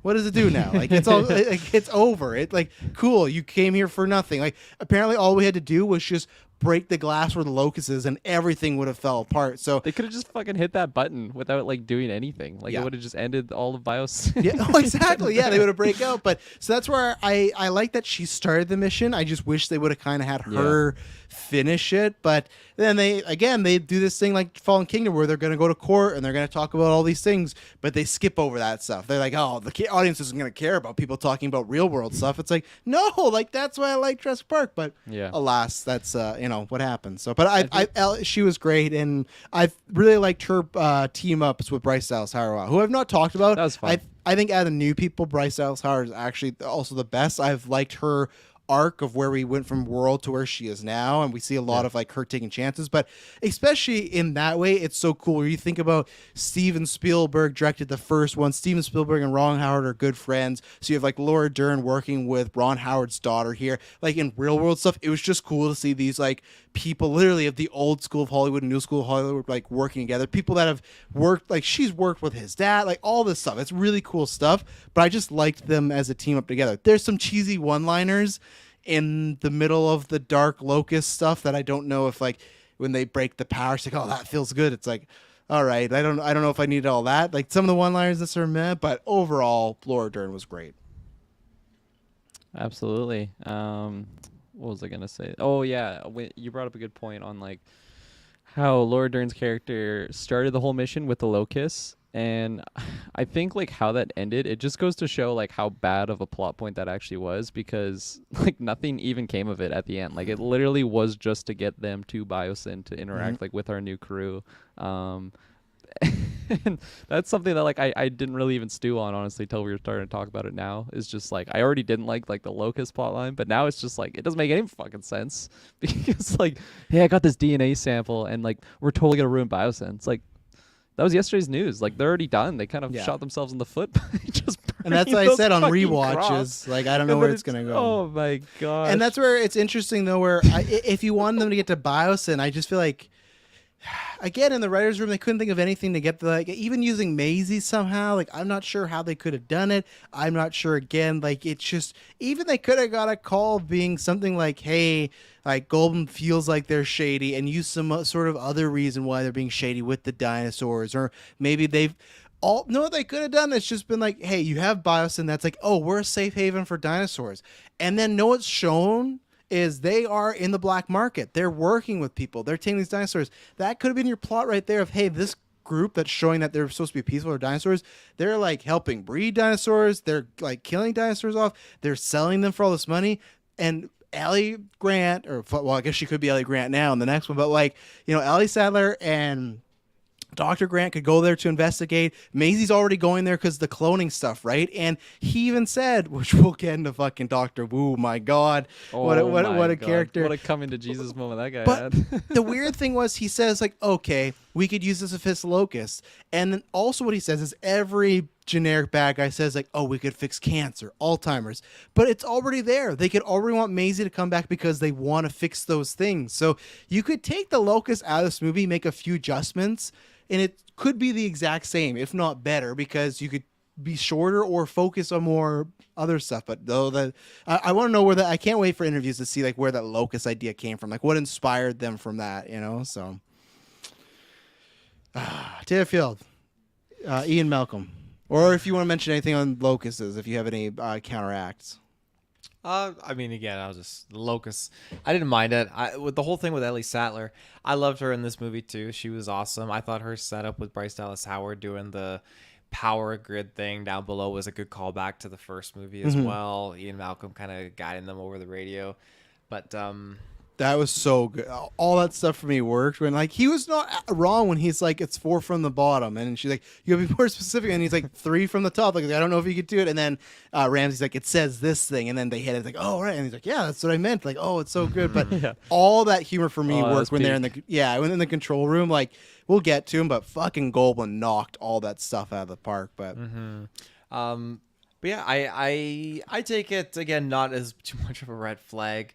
Where she went there with this mission, and there's still Biogen execs. They got to lock up the corruption, as the guy said, and everything like that. So there's still work to be done, I guess. But I just took it as, hey, this is their objective, and their objective got them to the island. That was good enough for me. I didn't really need anything more than that. Just that, okay, they need to get Henry Wu out of here to do what he's got to do. But I'm a little more lenient. Like, it's different for the GA and you guys, because with Henry Wu, I feel a little more lenient on his change because of Camp Cretaceous. Again, that's a whole other ballpark, and I can't have that kind of factor into, like, the majority of this kind of this perspective of his character, because all you see looking at these movies is his first appearance in the first movie, then Jurassic World, then Fallen Kingdom, and he's always playing the same part. And I liked how Ian Malcolm was like, oh no, what is he doing here? It all starts with this guy. Like he just wants to make right, and this guy's just Ian Malcolm's just putting him in the corner. But Dr. Grant is like, I remember you. Yeah, just like, I liked all that. That was so good. Yeah, for me, it's go ahead, keep going. I'll cap off with Ian here. Like he really delivered again in this movie. I put the whole legacy cast just like together. Like Henry Wu is in his own different category. But like the he's trio, included. No. The trio, the trio legacy characters, they're all on the same pedestal for me. I love them so much. And Ian Malcolm was just he was just a delight. I loved. Again, we got another like story about the familial bond. He's like, I had a dog once. He kept humping my leg. I had to wear a cast. It's so random. I like that a lot. And again, I just love his lines. He's freaking hilarious. He's so freaking hilarious. He's just poking holes in people's story. Like, oh, you made a promise with a dinosaur. Like, oh, you give the dinosaur a name. Like, he's just so freaking funny. He was snacking like the first one again. He was eating a bunch and stuff. Yeah. It's funny you show the dog line. That's the only gold one that didn't work for me. I was like, okay, I don't know if I need that one, but he sells that them would all work well. for me. It did. Oh yeah, no, I was like, I don't know if I need a dog humping joke here, but no, everything worked here. I liked at the beginning where it's like I knew he wasn't gonna be shady, but he's just playing it off like, no, I'm happy to accept the money, and we're all gonna die, so I'm just trying to live the best life possible. I got 5 kids, so I'm just doing what I can here, and I liked the actual introduction scene where he's giving that speech and they come in and he kind of sees them and stuff. So I liked all that. I actually really liked Dr. Grant getting the argument with the coffee guy. That was good. Yeah, that like the back and forth, because again, that's just Sam Neill just sounding like I just don't want any. Like he's just grumpy old man. And I love it. But Ian again, he's like the inside spy. We talk about that. He hands it off and all his dialogue, and that's definitely the theater. My theater, like I said, was pitch quiet for that movie, but they awoke for Ian Malcolm, and Goldblum still has it. Same thing. He's looking great, and I was happy again. If we don't see these characters ever again, I'm fine. But it was like a good closeout. But it still shows that if they want to do more, like these guys and this gal they all got it. They still got like those. They know the repertoire, and yeah, he's A+. I don't know. I said this to him, like I don't know if I'm gonna fight for him hard at the end of the year, but like I could like maybe see myself giving like the 5th slot of best supporting actor in Golden Geeks to Goldblum because he was so good. We'll see, because it's a stacked year, but he was that good where I thought, man, he's somebody that really delivered on all that stuff. So yeah. When he got fired by Dodson, I loved his dialogue, just like reaming him out, like, he looks at all the staff, he's like, all these guys, they just promote you with all these promotions, and you just ignore or turn a blind eye and just go ahead and do. Like, he just starts shitting on everyone, and I love that so much. And then you have fucking Dodson just like, stop that.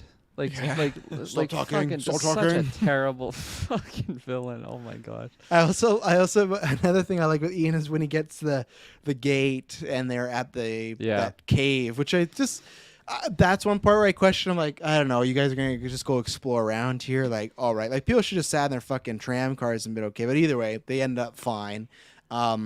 At the gate, I love when he's like, there could be 19 million, or 19,000 possibilities. Yeah, and he just starts like plugging away at them, just hoping one's going to be right. And obviously Ramsey does one, but he's like, oh, I think he got the one right because he did the same 2 numbers that Ramsey did. And I think he was doing the right code. No, so I don't think the probability. So. I think because it's just like, oh, it worked out. I got it. What would be the point of lines he has? Oh yeah, and he's just because it always feels like he's off the side saying some of this I dialogue. know, and yeah. that's It's just- like yeah. he's got like a different gain on his mic than everybody else. 100%, yeah, and he feels like he's a great like NPC character that you have with you the whole time, and you're just like, fuck, I need a Jeff Goldblum NPC. But the only reason I think it's Ramsey because why else would you have that scene of Ramsey doing it if like because it would. I feel Ian Malcolm's a smart guy, but I don't think he's gonna figure out this code. You know, you'll have to let me fair. know on the rewatch, Kirklin, when you see it with Shay. You know, Check. Kirklin or I'll Taylor, pause. Taylor, you seeing this one more time before it goes out of theaters? I'm probably going to see it 2 more times. I'm going to take my Whoa. sister and then I'm going to go take my dad. So There you go. it'll be 2 more times. You reminded me of one more thing I just want to shout out that. Back to Alan Grant. That cave scene when they're all trying to escape from the Dimetrodons, which is absolutely fantastic. I love seeing Dimetrodons live action. That was super cool. They're scary. But, She climbed the ladder. That was like one moment. I That made me actually jump. That I didn't fucking actually got jump, me. but the dude in front of me, fuck. Oh, Emily He jumped almost hit the big roof. time. Yeah, I didn't. I looked at him like, what did you and same thing with you, Taylor. What did you expect was gonna be this fucking ladder? I don't know. He was like looking, and I thought like, oh, maybe it's like okay. And like, it's just it happened really quick that I didn't have time to like brace myself because yeah, he just like throws it up and then they all started coming out everywhere. It got me real good, but I loved when he leans back and he's hatless. That's the first thing I realized. Like, oh fuck, where's his hat? And he looks for his hat, and Ellie's like, leave the hat, and he reaches out and grabs it. I love Imagine that if you would scene have died so there, much. though. Matt, like, what? I was afraid he was gonna die. I was afraid. Ellie, I didn't have any fear of dying, but Grant, I was afraid, and then Ian, I really was afraid he was gonna die at that scene. I thought Ian was a goner. Yeah, when he the stopped. scene, the scene I did like when I didn't like with the fire, but I thought he was just gonna do a self-sacrifice because at first I swear I definitely was wrong. I thought I heard the car honking in the scene when the dinosaur was attacking him, but it was not the case. But I thought he was gonna pull the trigger. I thought it made sense like he'd be the one because yeah, he does have the 5 kids, but like I'm sure they're all grown up. It would be tragic, but like I'm sure he's made like. Sam Neill would be the one to die out of anyone there. No, He's That's the what no, only- Travis. That's what you thought initially. I was Sam did, Neill. but when we first meet him and they're hitting hard, wouldn't it have been great if we fell in love together? If that same scene at the beginning would have played and it would have been like, you know, Mark's great, the kids are great, but I really need your help, then I'd say, okay, the plays you take out Sam Neill. But the second he walks in that room and he's like, oh, I got to clean up. And I love the touch, actually. He takes the photo off the wall of him and Ellie together when they're younger. That's when my mind changed. Like, no way he's dying because they got to put them together. They were just hitting hard that they missed out. These guys were the people that were supposed to be together because he didn't want to have kids. They could have not, in Jurassic Park 3, they should have not done any of that shit. But that's where I thought, okay, once we met the characters, he was the one to go because he's making all this money. He has the 5 kids. We got to get Ellie and Grant together. At least the kiss. Here's the other thing. If the kiss had happened already in the midpoint, then I'd say, okay, maybe Grant could go. Because they're holding out for that kiss to the very last bit, it's like, no, there's no way it's Grant or Ellie. But Malcolm, I thought he was gonna go, and we know we got everybody still there. You know, Thank we have fuck. our 50 million white people and the 1-2 black characters, but you know that's all good. But I just laughed because when it was just her and everybody else was white, I was like, man, like And we got the Asian chap too. Wu? Henry Wu. Yeah. Yeah, they made the one Asian He trap got very in that untrustworthy. helicopter. Yeah, they made him very untrustworthy though. No, That's he's spiritual now. He's got long hair. Oh, Holy fuck! When he first strolled in, especially like with where he was in like the previous Jurassic Worlds, where he's like a turtleneck wearing, like super coiffed, like James Bond villain type guy, ready to just. He's just call a the- slave being passed around from one rich dude yeah. to the Now next. his body's all abused. He's like, I'm sorry, I can't can't do it anymore. And Dodson's like, it always works out. Like, you know, he's just like, this is why it works. Like, he's like an abusive relationship. We have this. Yeah, and it's like, fuck, Literally. man. But at the same time, it's like, because Wu's done all this terrible shit, it's like, I don't care about him. Like, I'm like, yeah, sure, be shitty to him. Because he's like, they made him in Jurassic World and then Fallen Kingdom so, like, over-the-top villainy. This, like, good guy turn for me was a bit, too. We talked about this in the trailers. It was like, oh, I've done so much bad stuff. It's like, I needed a little bit more for him to, like, have that good guy turn. And, man, when, like, Emily hadn't seen the trailer, so when we saw his look, she's laughing, and then I started to laugh because it's just so funny. But, man, at the end, when he does that thing with the locust and he like releases and he's just like looking like Simple Wu over here and he's just like Simple Wu. cheering with the locusts as fuck. Like I hope the world does some great meme stuff with Henry Wu from this movie because and like I just love when we talk about already, but when they're ready to leave and he just appears from the shadows like Oh, yeah. Fuck. I totally forgot about him at this point. And I was like, who's coming out? Like, I thought he was wearing a hood and everything. I was like, who's this new mysterious character? And yeah, Henry Wu just saunders. I was like, whoa, I was not expecting that. Then he like trips and like breaks his arm outside, like when they're running in the copter. I know this is a bad time, but I need Maisie to fix the strand. He's like, he's like hugging his briefcase hard there. He's just so like, man, I just wanted Chris Pratt to turn around and just fucking shoot him in that moment so bad. Not with the trank, with the real gun. Like, it was just like, I wanted them to leave him so bad, because that's the only reason they didn't, because it's just Maisie vouched for him, like, oh, he can fix things. But he just came out of nowhere from the shadows. And me and Kirklin joked about this, but we didn't get to because we talked about Dodson. The Ramsey fast travel thing was so weird. The editing in this movie multiple times is really, really bad. And that's why, like I said, I have to fail because just like on a movie standpoint, it's just, I can't personally pass it. So they have the scene where Ian's met up with the crew. They got out of that cave thing, and then they run this beacon, and they're up top, and we get that big dinosaur scene. Lots of action, right? It's happening. They finally get a moment. They're making their plan.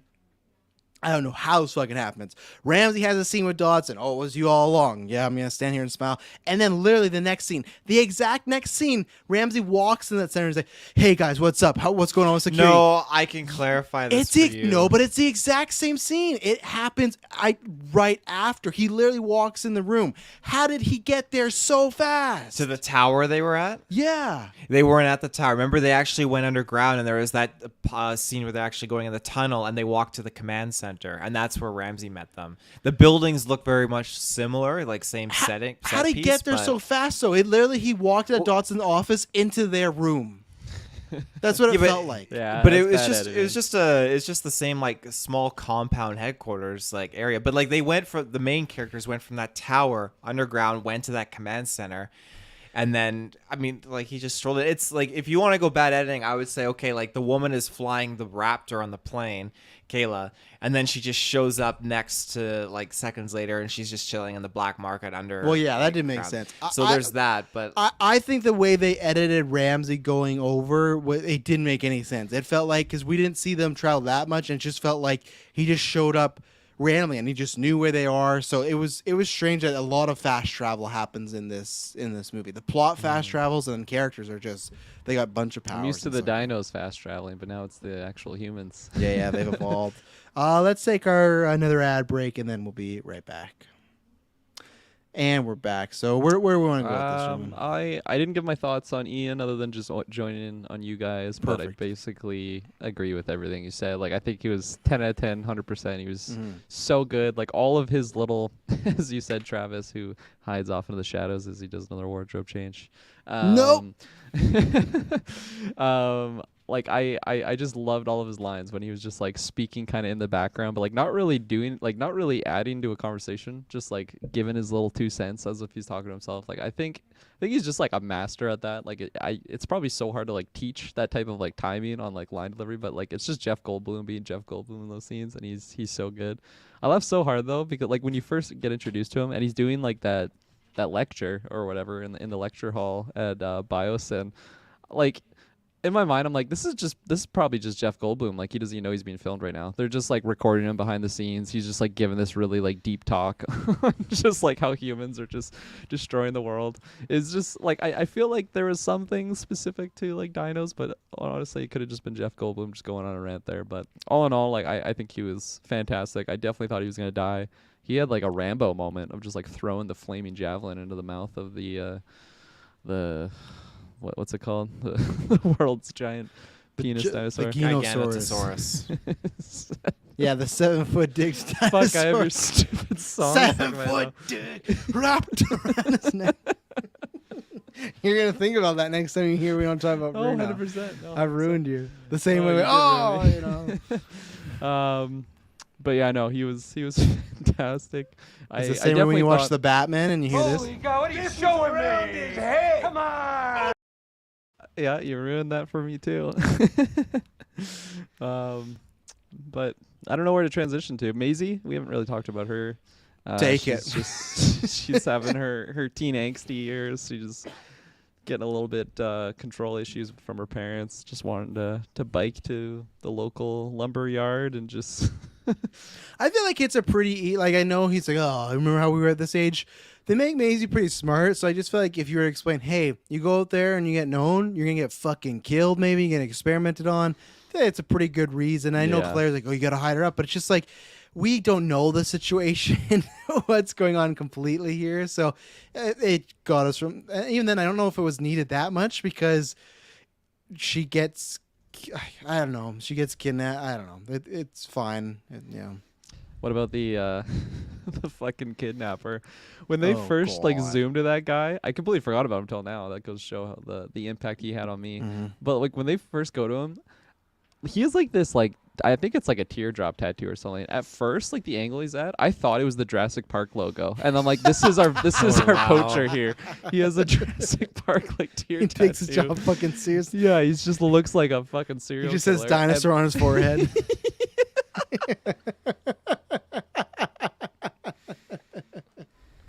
That would have been the cherry on top. For me, Oh my the part God. that was super strange is when they get Beta and Chris Pratt sees him, they stare at each other for like 10 seconds. Pratt does not move. He's just like, like breathing heavily. And I think Chris Pratt's worst acting in his career ever is when he gets home. He's like, Claire, get the guns, get everything. We gotta go. Weird, eh? I was like, You really Do we had a not- shit. yeah, do we not got a take? Do we got another take here we could do? It was really strange. Yeah, those poachers, man, they were something. Yeah, but when they first showed the poacher, like I said, I pictured the Jurassic Park logo, and they just had this like very stereotypical like bad guy like theme song Oh, music yeah. that like quickly shot. It's like just like a rant, you know, just to like have like a threat on screen. And I literally just chuckled out loud. Like when they just showed like this poacher guy, I'm like, hey, he's fucking a bad guy. He's definitely not a good guy. Yeah. Looking out for Blue and Beta here. Him Oh, and that Henry was so Wu strange. just looking like the worst people in the world, you know. And one of my favorite touches too, because at this point they know Chris Pratt has seen them, right? And for some reason, when they get Maisie, they just cut to the guy who has the Jurassic Park tattoo, and he's just like whipping the bike off the bridge, and it's just like you can't cover this up. Like it's like they know that you got Maisie, so it's like I guess I'm gonna be like, well, it was in the way of the vehicle. It's like they have a massive truck and stuff. It was just funny, this cut of this really bad dude, just like he's just like just bad. He's bad to the bone, man. It made me think in Anchorman when Jack Black like puts his dog off the bridge. No, Baxter. I love that bike more than anything in the world, man. So She's like, this we gotta world get you love? Maisie. He's like, no, we gotta go to the shop and get a new bike. Yeah, no, honestly, I don't have much to add on Maisie. I agree with Yeah. Taylor that I thought it was a strange retcon to be like, you actually weren't a clone. You were, like, she is a clone, but like, you weren't like a test tube clone. Like, your mom did birth you, and like, I have a mom. Like, they did this reveal. It's like, yeah, but mom's still dead. Like, doesn't matter that much. Like, but the point was, okay, you have this genetic thing that like you fixed. She had a disease or she died and she fixed you that way, but you could have still done that without her still being a clone. So I like the thing is that, again, what is good about this, the cast is always good. Same thing in Fallen Kingdom in this. I like the girl that plays her. I think she does a good job. She's not like a bad child actress. I'm down to see her in more different things in the future. I just don't have much to add with Maisie. She acts with the cast fine. She acts with Chris Pratt and Bryce Dallas Howard fine, you know.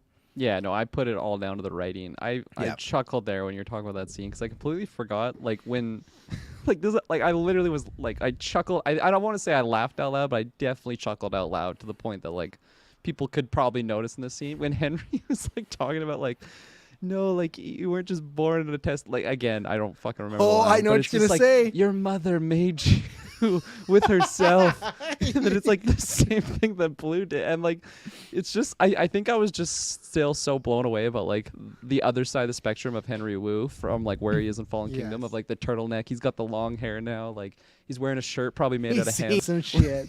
Yeah, like he probably grows pot now. Like he's just total like hippie compared to where he was No, at. that guy's shooting heroin just to get through the night, man. He's like Jesse in Breaking Bad. He's like, oh, I can rest. That's all. Yeah. Like that's how Big Daddy needs his medicine. Dawson. I thought what was gonna happen when he's like, oh, you weren't made that way. I thought for sure he was going to say, I made you. I thought that's where we were going. Yeah, and I was like, oh, please, no. Don't do it. And I'm glad they didn't go that way. And even though he would... my sperm. Oh, God. I'm your father, Maisie. Fuck, that would have been something else. But no, but even then they put him in the background of her studies. I was glad they didn't go that route, that he didn't test tube or something. Or like, I'm the one that raised you until your grandpa took you. Like, no. God. I think they were like leaning in this route of like, he was like in love with Charlotte or something. Yes. And it was a lot of Henry Wu in that moment. And it was just tough. It was tough because he was changing like outcomes of the last movie, right? Like, like the words that he was saying, it was like, no, she wasn't just made by her grandfather. Like it was actually Charlotte who was the one like hands on making her to fix her so that she could live a full life. And then like later on when you get like the line, I think it's Laura Dern actually when she's interfacing with Maisie. And like that was 10 out of 10, honestly, for me, of just like, again, a little bit lucky that she just knew her mom in that instance. That happens a lot in this movie. Oh, I met you in that conference 8 years ago. Okay. But like, like for me, it worked in that moment. I credit it to Laura Dern, honestly, Yes, on that whole moment of just like she wanted you to live a full life, and I'm like, holy shit, I'm almost tearing up here. Like this is really good. And then you go back to like Henry Wu speaking a very very similar moment, like your mom fixed you so you could live a full life, and it was so hard for me to take it seriously because Henry Wu is the dude that was like a total villain in the last Jurassic World movie. Like not even just the last, not even just the last one. Like since Jurassic World happened, he was this bad guy. It feels like in my opinion, we're missing a movie. That there's something in between where you saw a lot of changes happen, and this is where, for me, again, back to All in the Game's question of like which is worse for me, this or Rise of Skywalker. The reason I have this as worse is we're talking about like Taylor mentioned that too with the Charlotte thing. Maybe like it retcons a few things. Colin Trevorrow wrote the last movie. He wrote that movie. He's written all three. It went from JJ to Ryan to JJ. So it's like, oh, clearly that's why, because there's a big mess up. There's different writers happening. Colin had this in mind. Is this like such a big plot point change up that it really points me? No, I just kind of went to the side. I'm like, okay, when I rewatch this movie again, I'll have my phone out. I'll go get some food or something like that. Like I don't care about any of this stuff, but it is odd, like the change up of Wu, like such a hard, like quick change up, and this Maisie storyline kind of randomly when I don't think he really needed to. I don't think he needed to do this, and he's the one that wrote the last movie, so. I don't know. I agree with All in the Game where he said this way earlier, but he said following this new trilogy in Book of Henry, which don't watch Book of Henry, Colin Trevorrow must be sent back to indie world for a number of years. Please keep him away from large budget productions. That's the problem though in Hollywood. They're going to look at this. It made a lot of money. Go, well, he's doing something right. And I don't think he will be, but yeah, I think he does need that because I don't know. I'm not confident in his writing ability and going forward. So Taylor, Maisie, Charlotte. What you got? You had on a little bit earlier when you were talking about like some of the retcon, but anything specific pros, cons you want to show up? You mentioned some Camp Cretaceous things. Like, is he a relevant character in that?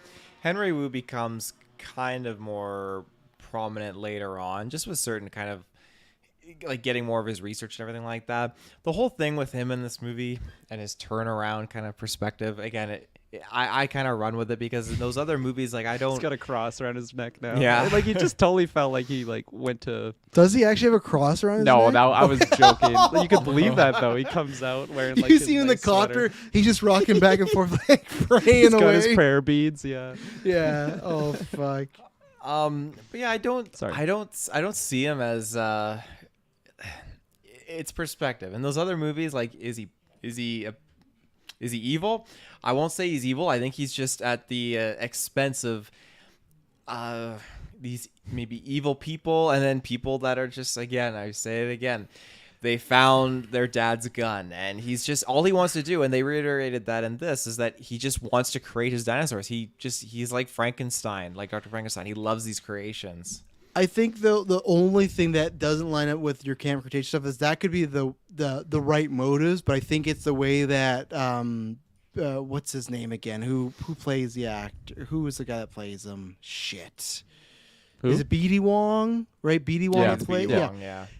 Would you agree though that at least in the movies Jurassic World and Fallen Kingdom, he plays him in a villainous way? Like his persona is very kind of Bond villain-esque. I would, well, like Bond villain, sure, but I don't see him as being a villain. I just see him as being protective over what he created, especially in Fallen Kingdom. That just seems even more amplified, where it's like, no, hey, like I made these things, like, again, like, oh, you did like a transfusion, a blood transfusion, like, are you kidding me? And then even then, when he's selling this dinosaur that's not a perfect specimen that it could be one of his creations, like, it's like, no, this is outrageous. Like, you can't do that. Like, he's primarily always concerned with what he's creating. So in this context, yeah, he's filled with regret, and he's being baited by the carrot of your diamond dinosaurs will all be taken away and be gone if you don't keep doing this for us. So But like, why does he care at this point anymore? I guess that's the thing. We just don't know enough, it's a scientist in the thing. movie. I'll have to meet a scientist and ask. Yeah. Hey, do you relate to this guy in the movie? Do you relate to Henry Wu? Fuck. I just This sweater, man. Like the cardigan just does it for me. even here though, he looks like a fucking villain.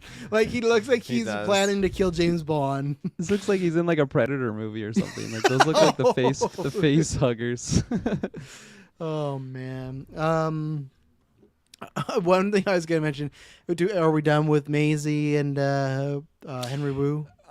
With Maisie, I did really enjoy her character a lot more in this than I did in Fallen Kingdom. I liked the Nice. dynamic of her going into town, and again, that was another scene I cried when she walked into town, and I'm just gonna roll with it, Apatosaurus, but don't quote me on if that's actually what it was. But when it was just kind of lingering there, and the music kicked in, the people got it out, another one popped up, and they both sauntered off. Just beautiful scene, and yeah, I think she did good. I liked how she was learning more about her lineage and everything along those lines. I liked how she had her She's scenes with learning. Beta. She's learning. I liked her scenes with Beta a lot. That really jived with me, and yeah, overall, definitely improvement from the last movie. Do you Nice. think like any time that she's just seeing like a T-Rex just fucking murk like a full family of whatever, she's just like, yeah, I did that. I'm literally Yeah. the direct cause to all of this. They didn't get into any of that. No, I kind not of at thought they all. would. I thought they would kind of touch upon. Well, that, those weren't all the dinosaurs, right? Like, she's not Oh, literally okay, the only yeah. cause, because they No, said like, but- oh, we pulled all the Sorna dinosaurs too, right? she's like, a you think that was cause. one of mine? Yeah. yeah, She's a keeping a cause, yeah. tally, like Ray when she's like her parents coming back, but she's like the people she's killed. She's like, fuck yeah, like. What was it again? Oh, let's take probably our last ad break, because then we'll get into, I think, just a bunch of maybe random things to shout out smaller characters moments. So we'll be right back. And we're back. So I just want to quickly shout this out because I will forget about it. I did not make notes for this movie. So there's a scene where plane's going down, got attacked by pterodactyls. Too bad Billy didn't come back. A lot of characters came back. No Billy in this one. So No Billy. Nah, he's probably dead somewhere. He got into some trouble, I imagine. He's in some Mexican prison. 100% that's a Billy role. So anyway, so He's stealing eggs they- or something. he's on that black market for sure. He's like, look what I got. Oh, Look what I he's got down over here. there, yeah. Anyways, that would have been a great moment of Grant in this black market. Just sees Billy there, like some druggie there with the dinosaurs. He's looking fucking terrible too. Like he's selling his body for something. He's eating the pterodactyl poop like Yeah. Grant was. he It's just white all around his lips. on. God. And he has like the same vest that Dr. Wu does. All the turning good guys have that vest. But anyways, I gotta edit this picture, but just show it one last time before I delete it from our StreamYards of Dr. Wu there, because we'll never use it again. It's haunting. It's fucking haunting. It's gone. Was the plane's going down? They only got one shoot. Bold for Kayla to be like, yeah, it's fine. I don't need to use this shoot. You know, I only planned for one, but whatever. Okay, cool. She's a brave badass. And they tell Bryce Dallas Howard, Claire, like, you're going to go. You know, she needs her mom. And I just, again, it didn't happen, but I just laughed. They send her up there. Really cool shot of like the chairs going. It's from that perspective, everything. And then she pulls the chute. Second she pulls the chute, the pterodactyl's just going fuck her up. And I would have just laughed in the world if they're watching, like, oh, Claire's up there. And she just got wrecked by, and that's why they sent her up there, because like, oh, the pterodactyl, like, we don't want to go, like, we'll send Claire up We there. gotta Like, deter them. it was so funny of like, this was like, she's going because this was the safe plan, but it was like almost the worst plan, because she just up there and just got demolished. And then she goes down there, and I like that scene where she's hiding in the water, but I just laughed for like, what a way to go. You thought you were gonna be safe. Like, that'd be a terrible way, but yeah, I found it very 100%. funny. I was chuckling in the theaters. Oh, 100%. Like it led to a great sequence. It was like that poster sequence, right, of her like crawling in the water. Yeah. Taylor, did you already answer this? What that dinosaur was? The Edward That was Scissorhand a- one. Yeah, the Freddy Krueger, as Madison called it. The Therizinosaurus, I believe it is. Okay. Did you like when they teamed up at the end, the T-Rex and him, to kill him? They did a combo move. 'Cause I sure like didn't. that. Yeah. I love that. I love that. Got me. That got me good. So Yeah. I would Could have predicted I'll Taylor speak would to have the loved end that, and later. Travis wouldn't have liked it. Yeah. So yeah, no, like what followed was great, but as soon as like she lands, she went through that horrific moment of like basically dying multiple times, and then she just like sees the command center like 10 kilometers away, like bare minimum. Like it is so Yeah. fucking far away, and she's just like in between many A light predators. jog. Yeah, many dinos between there and her, and then it's just like, oh well, like the smoke is like where safety is basically, and that's where Chris Pratt and Kayla, I forget the actor's name was. I was just like, man, what a terrible plan that was. But Mm-hmm. I don't Didn't know. go It led to some good entertaining moments at least. Yeah, you guys think you could have held your breath that long under there? Fuck no, I am not a strong swimmer nor like lung capacity person. So yeah, I could have done it. I just would worry, like, when do you come up? Like, you never know when it's going to be good to come up, right? You got to hope that it's gone and look up, but still, like, that's some muddy water. It's going to be tough. you're like, yeah, you're choking out, losing your last air. It's just staring at you. It's just waiting for you. Like, what do? Do you just stay in the water and like drown? I'd probably rather drown and then like, even if you're not fully dead, you'd probably die in your sleep by it killing you. I'd rather die from drowning than that. So, Fair enough. yeah, sorry. I stopped talking because my headphones made a really weird I noise. know. I was wondering what that noise was. Oh, I you heard it? Okay, because I Yeah. was like, what the fuck is that? Might noise? have Like been my Morpheus washing. needs me or something. It's morbid Washing. It's time. It's time to wake up. Yeah, I'm trying to think. I think you guys might talk and shout some things up, but I think I covered most of the stuff. I just really want to stress that I really hated the black market, the Mission Impossible character stuff like that did not work for me at all, and that was the lowest point of this movie. That's where I was like, that was Fallen Kingdom like for me. That was that same territory of man, and that's where I think the third act, when they get together, is when the movie goes up. I think Act 1 and 2 are pretty similar for me, but that was the lowest of the low. Even though Barry was back and I liked him enough, but yeah, you guys might shut some stuff up. I think that's most of the random stuff I have. Like the fake White Widow, the Vanessa Kirby wannabe character. Oh, 100%. She's like, the parents are here, and she's calling Dodson. It's like, oh, you take care of it. It's like, for whatever, Not for free. Not for free. And then he just like takes the phone down. Just get it done. It's just like, it's like, really? Like, do we need this, people? Did we need this at all? Like, we didn't even need her to call Dodson, let alone like have more just screen time of this fuck. God, I hate that guy. After seeing like more of her, she still had her glasses on. I was like, "Is this Aquafina?"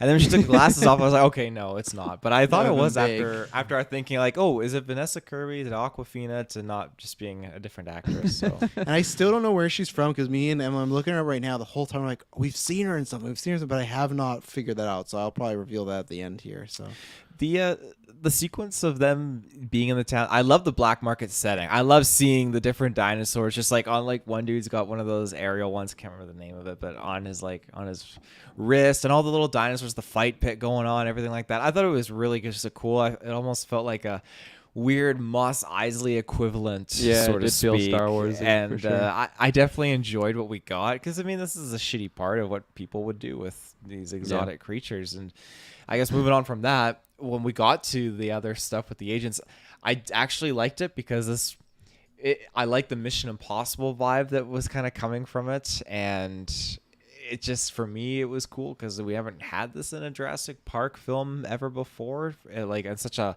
eventful spy action thriller packed. I think it wasn't asked for. I think that's why we haven't gotten it. But Yeah, I'm happy you enjoyed true. it because it's your franchise, though. Yeah, so that's good for you. I Go will say, ahead. Taylor, in that moment with like the black market, when all hell is going loose, there's T-Rexes like basically fighting each other. I just laugh so hard at how like there's still dudes just like gambling. They're betting money. Yeah, as soon as like Owen and like the guy get in, yeah. they're throwing more money in. They're getting all jazzed. Meanwhile, there's just a giant carnivore like right behind them. Mhm. They were dedicated. Their rent was probably on that game, so it 100%. didn't matter if if life was Yeah. going mayhem behind them. That one guy went out really shittily. Both his arms are being eaten, and he's just yeah. stuck there. Fuck.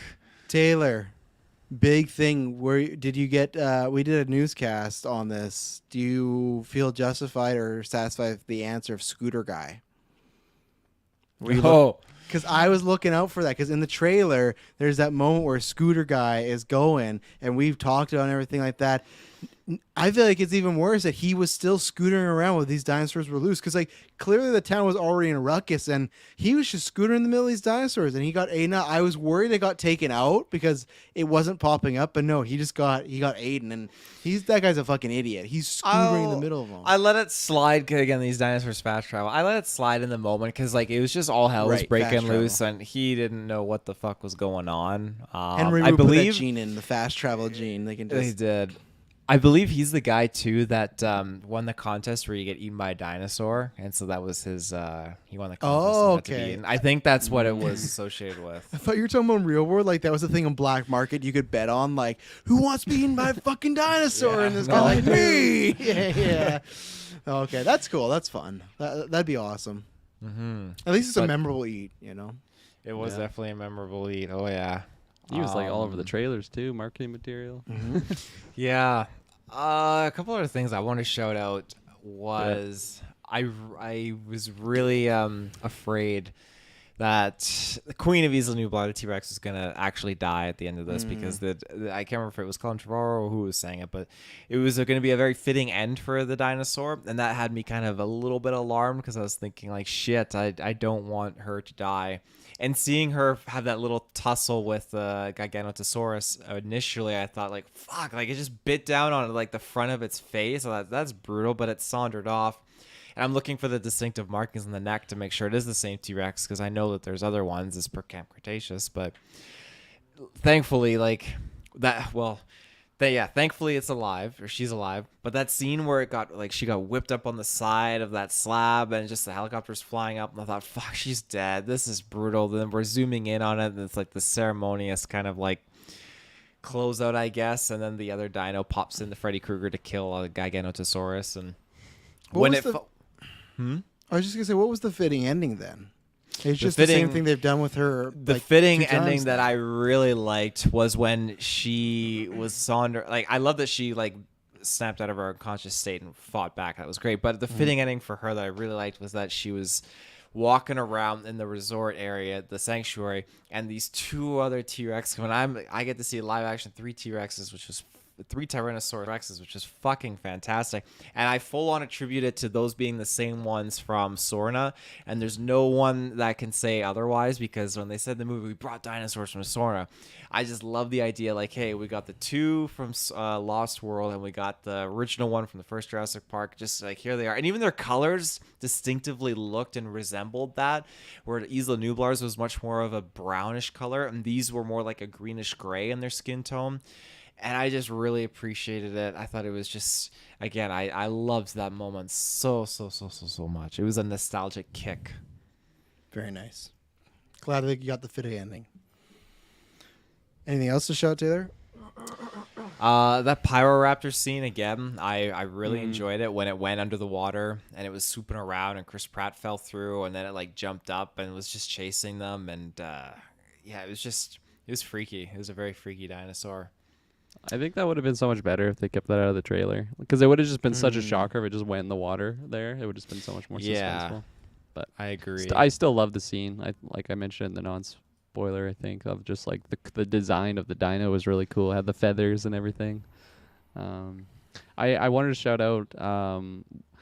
I think it's like when we have like the Days of Future Past moment, and like the old crew meets the new crew, and it's just really awesome. And then they're kind of saved from some event. I don't even remember what it was specifically, but then I swear it was like a mixture of like the original theme and like the new like sort of Jurassic World like modern theme of like the Jurassic Park theme. It was really cool. Again, like all of them were kind of just like sitting there together, and then you had that playing in the background. It was just a really cool scene. Mm-hmm. Score Definitely. overall was good too. The score was fantastic. It kicked in some moments into high gear that I loved. Oh God, what was that other moment when they were finally talking? It was after they escaped the Giganotosaurus and they were just having their dialogue, and Owen's like finally like, oh, yeah, you're Alan Grant, and they start talking and having that moment. I really like that, and all the characters are just kind of like, yeah, you train raptors. Fuck. Tell me the sounds they make.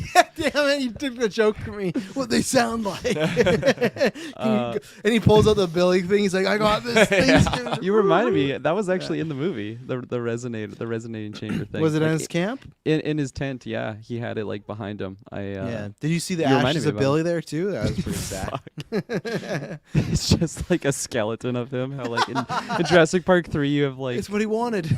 what's like the husband that she didn't give a fuck about when he was Mark, the new boyfriend. Was that Mark too? No. Kirklin's referring to the Kirby's, that husband, like the new guy she was dating. Oh, Ben Hildebrand. Yeah, Hildebrand. that's Billy. Yeah. He's just like hung from like a parachuting thing in his office. Lord's like, who's that? Oh, that's Billy. You didn't get to meet him. Got but white shit all over his lips. Fuck, he was a bird trickster, man. I love Billy. shit. Yeah. One thing I liked quickly in that same scene is when he was explaining the dig, because people could do tours. There's just people on their phone not giving a fuck about what Alan Grant was talking about. A nice touch. Yeah, jumping back to when they're like comparing careers. You train raptors. Fuck. No, I love when Owen was like, "Oh, no, I loved your book. I read your book." He's like, "On tape." Yeah. It was just a quick line, but it made me laugh. So I showed One thing they didn't get into, which I thought they were getting a little bit when they were talking about that, and then Claire was like, "Oh, at Jurassic World," and then Golem's like, "Oh, Jurassic World, huh? Not a big fan." And I thought they were gonna get into some more awkwardness, that she was one of the big runners at park, but that was kind of it. They didn't really touch upon that again. She's evolved from that, so I don't think it's like, oh, you needed it, but just because Goldblum said that, it's only because she didn't really like specify that she was like one of the lead people there. She's like, yeah, I was at Jurassic World, and the second Goldblum said that, I was like, well, I'm gonna shut the fuck up about that, but yeah. Just before I forget, like I haven't even mentioned Bryce Dallas Howard, I think, since like the beginning, and like I liked her performance for sure. I just feel like her general role was definitely more of a like less forefront character, because she was just like a mom in this one, right? Like trying to get her daughter, and I think she killed at those moments, like when she was really worried about Maisie at the end when they're all like by the campfire. Like I really liked that. But yeah, I wanted to shout her out because I liked what pardon me, I liked what I saw of her in this movie, but it was just obviously less than the last two because she had to share screen time with the original three, right? Oh yeah. Yeah, no, I still like her, but yeah, it's once you got those three, you're gonna spread a lot more time around. So Yeah. Couple other Easter eggs I'm going to shout out. When Chris Pratt was running through the black market and all the compies jumped on him, I like that. It felt like a little nod to Lost World, and the compies are all on you, and he's ripping them off of his body. And then again, we had, what was that one scene? When Bryce Dallas Howard, she parachuted down. That I kind of have a trope to the Ben Hildebrand thing where she managed to like get out of it, but he didn't. fucking idiot, Ben. You know, no wonder you shouldn't give a shit about Well, that him. kid was supposed to come back for him. It's like, kid, go find something to get me down from here. The kid just fucking kept running. I found food. And T-Rex piss. Yeah. Um, Fuck, that's a great meal for Alan Grant. Bird shit and the T-Rex piss, man. It's a good day.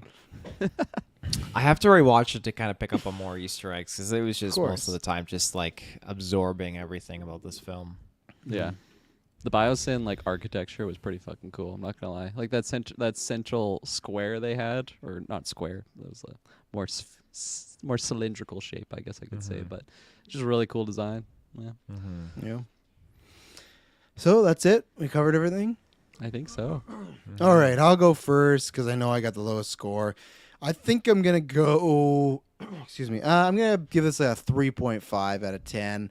Like I said, I had moments that I liked, and I think that I had more fun talking about with you guys. I think Fallen Kingdom I gave like a 1 or 2 or something like that. But yeah, I just there is stuff, but I think there's sometimes I always say that this comes down to enjoyability, but sometimes as a film has a lot of bad things. Like I talk about the editing, the plot. It just does override where the more critical side of me goes, no, I can't pass this. It's the same with Rise of Skywalker that I wish I had that score back because I probably would have failed that too. And but I just bring that up because it's similar things, and that's where I just knew that last act was good, had some fun with it, but overall when I rewatch this again, there's going to be a lot to truck through to get to that third act again. And yeah, there's just lots of stuff that I think won't be good on a rewatch. The plot's messy, the dialogue's meh, editing is not good. So yeah, no, I would fail this one. Dylan asked me, and luckily it's been a good year, but Dylan asked me, oh, you think I'm going to have to watch one for Golden Geeks? I'm like, I don't think so. I don't think you're going to have to worry. And yeah, it's just because we've gotten so many good movies this year. Me and Emily saw Everything Everywhere All at Once, like for my second time again. So that was good. And then, like I said, just a few weeks ago watching Top Gun Maverick, I know that we can do these huge blockbusters and be better at them, and that's what was kind of disappointing with this, especially with the. I will watch this again because those original characters, but I would just love them to be in a much better movie, and I think they all deserve better. And hey, they deserve better as far as they're going to be getting paid well. That's fine, but yeah, I don't know where the franchise goes next. Maybe we'll talk about another thing. I think, and to only get mentioned that while I'm speaking about that, how long till a reboot. I do agree with Trevorrow that way, where he says the reason it probably won't get rebooted is because no one wants to remake Jurassic Park. And I think what they just do is just you maybe remake Jurassic Park like 50, 60 years from now, but I think you just keep. It's just going to get more actiony. It's not going to, I don't think it'll be rebooted. I think Chris Pratt and at least Bryce Dallas Howard will be back. I think these are easy paychecks for them. The original cast, sure, would I like them back to see some stuff? Yeah, but at the same time, I wouldn't. I think these are good ending points, and I was happy for them to return because if we bring them back, we get in that territory of like you got to kill them off or do certain different things, and I'm fine with them getting happy endings. These characters, so yeah, that's where I am on Jurassic World Dominion, which they did say in the movie. He said Dominion, so there you go.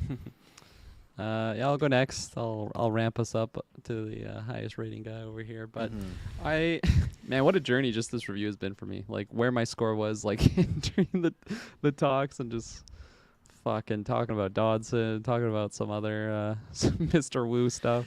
Like when we Holy watch Christ. Jurassic Park and Newman's like, Dodson's here, we're going to think about this character now. We're going to be like, man, look at what Dodson becomes, you know?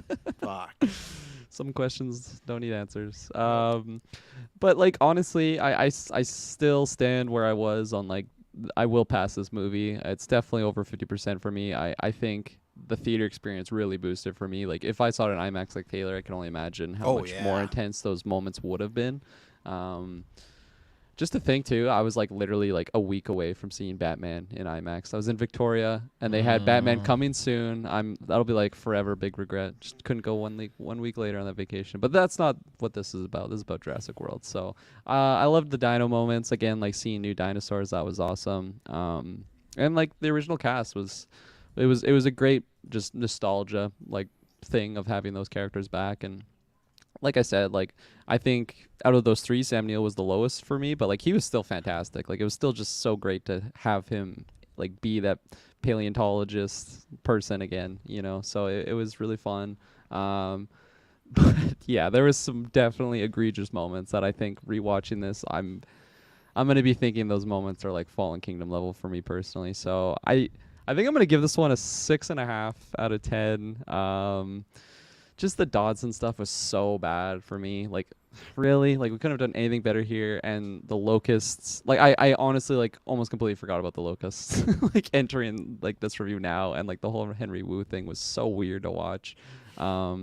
And I think just like some convenience things kind of bring it down a bit for me too. But overall, like it was still up there. I'm very curious to see what my feelings are on the second one. Like if I'm happy where my rating is, if it's lower, if it's maybe a little bit higher. Just I feel like the thing that could make it higher is those like epic scenes and be like, oh, they just take my breath away. Kind of like when I left like Top Take Gun my Maverick breath and was just like, away. holy fuck. Like like I felt like I was in the pilot seat there. Like that's what that experience was.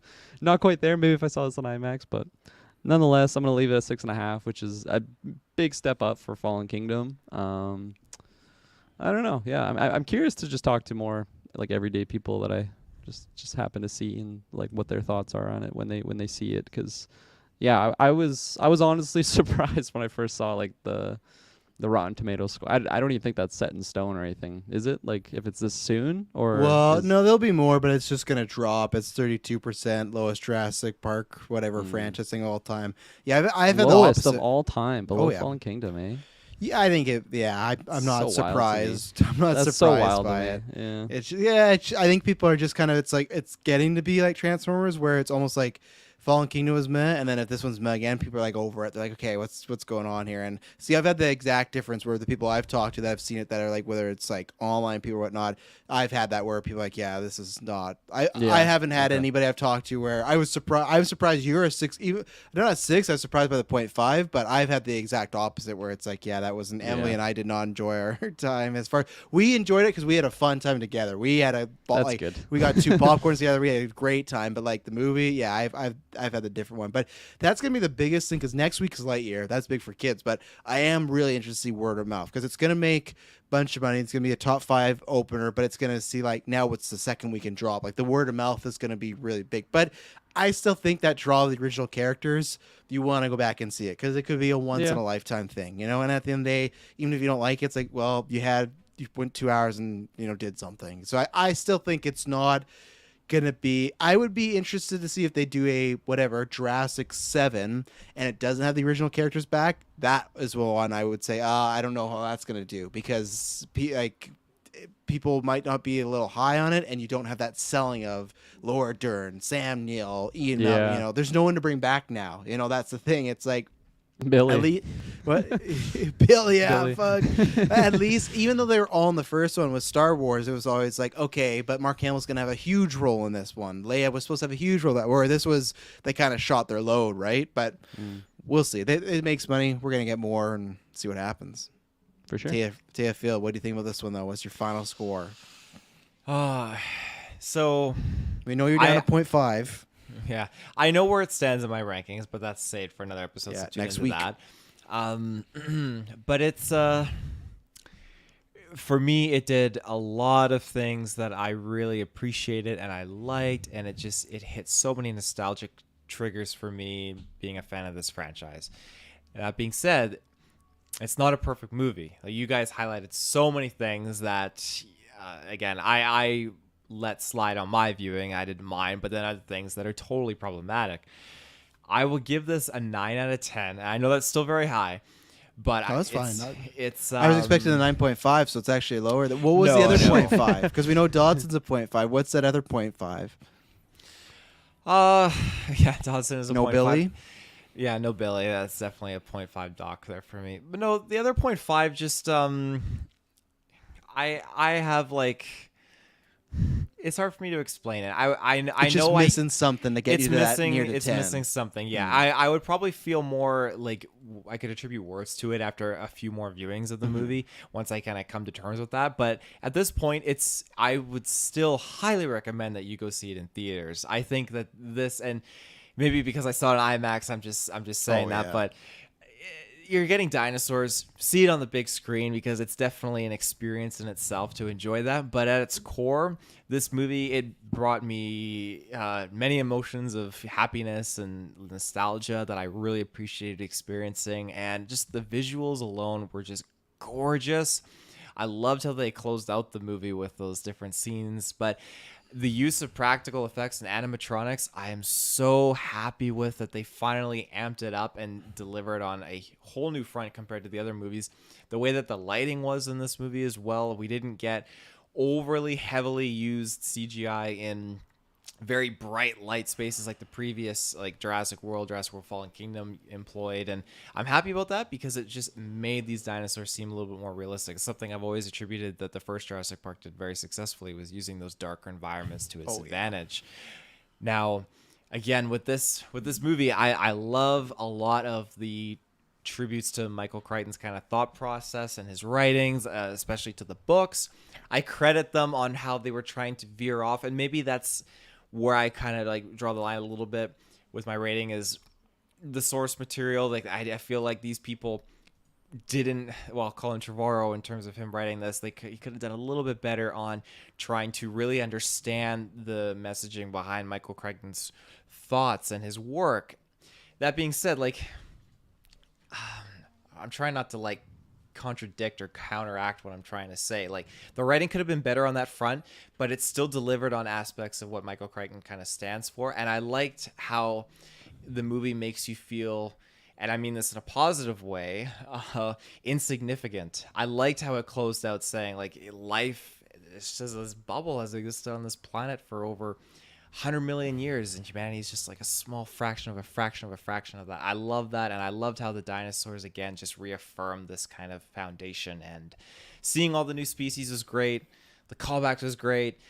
It was, as soon as that steelbook drops, like, I'm gonna snag it. When they drop that 6-pack, I'm gonna snag the 6-pack. Like, why? You own all the holy other shit. movies in like still cases. What? You need the 6-pack? I don't have any steel cases for the movies, actually. I need to get that, but I have the on DVD. I have the first trilogy, and then I have just like the Blu-ray DVD combo of the first and second Jurassic World. So I want that steel case of Dominion, and then I want to get the 6-pack collection of all the movies. It's my guilty pleasure, but definitely.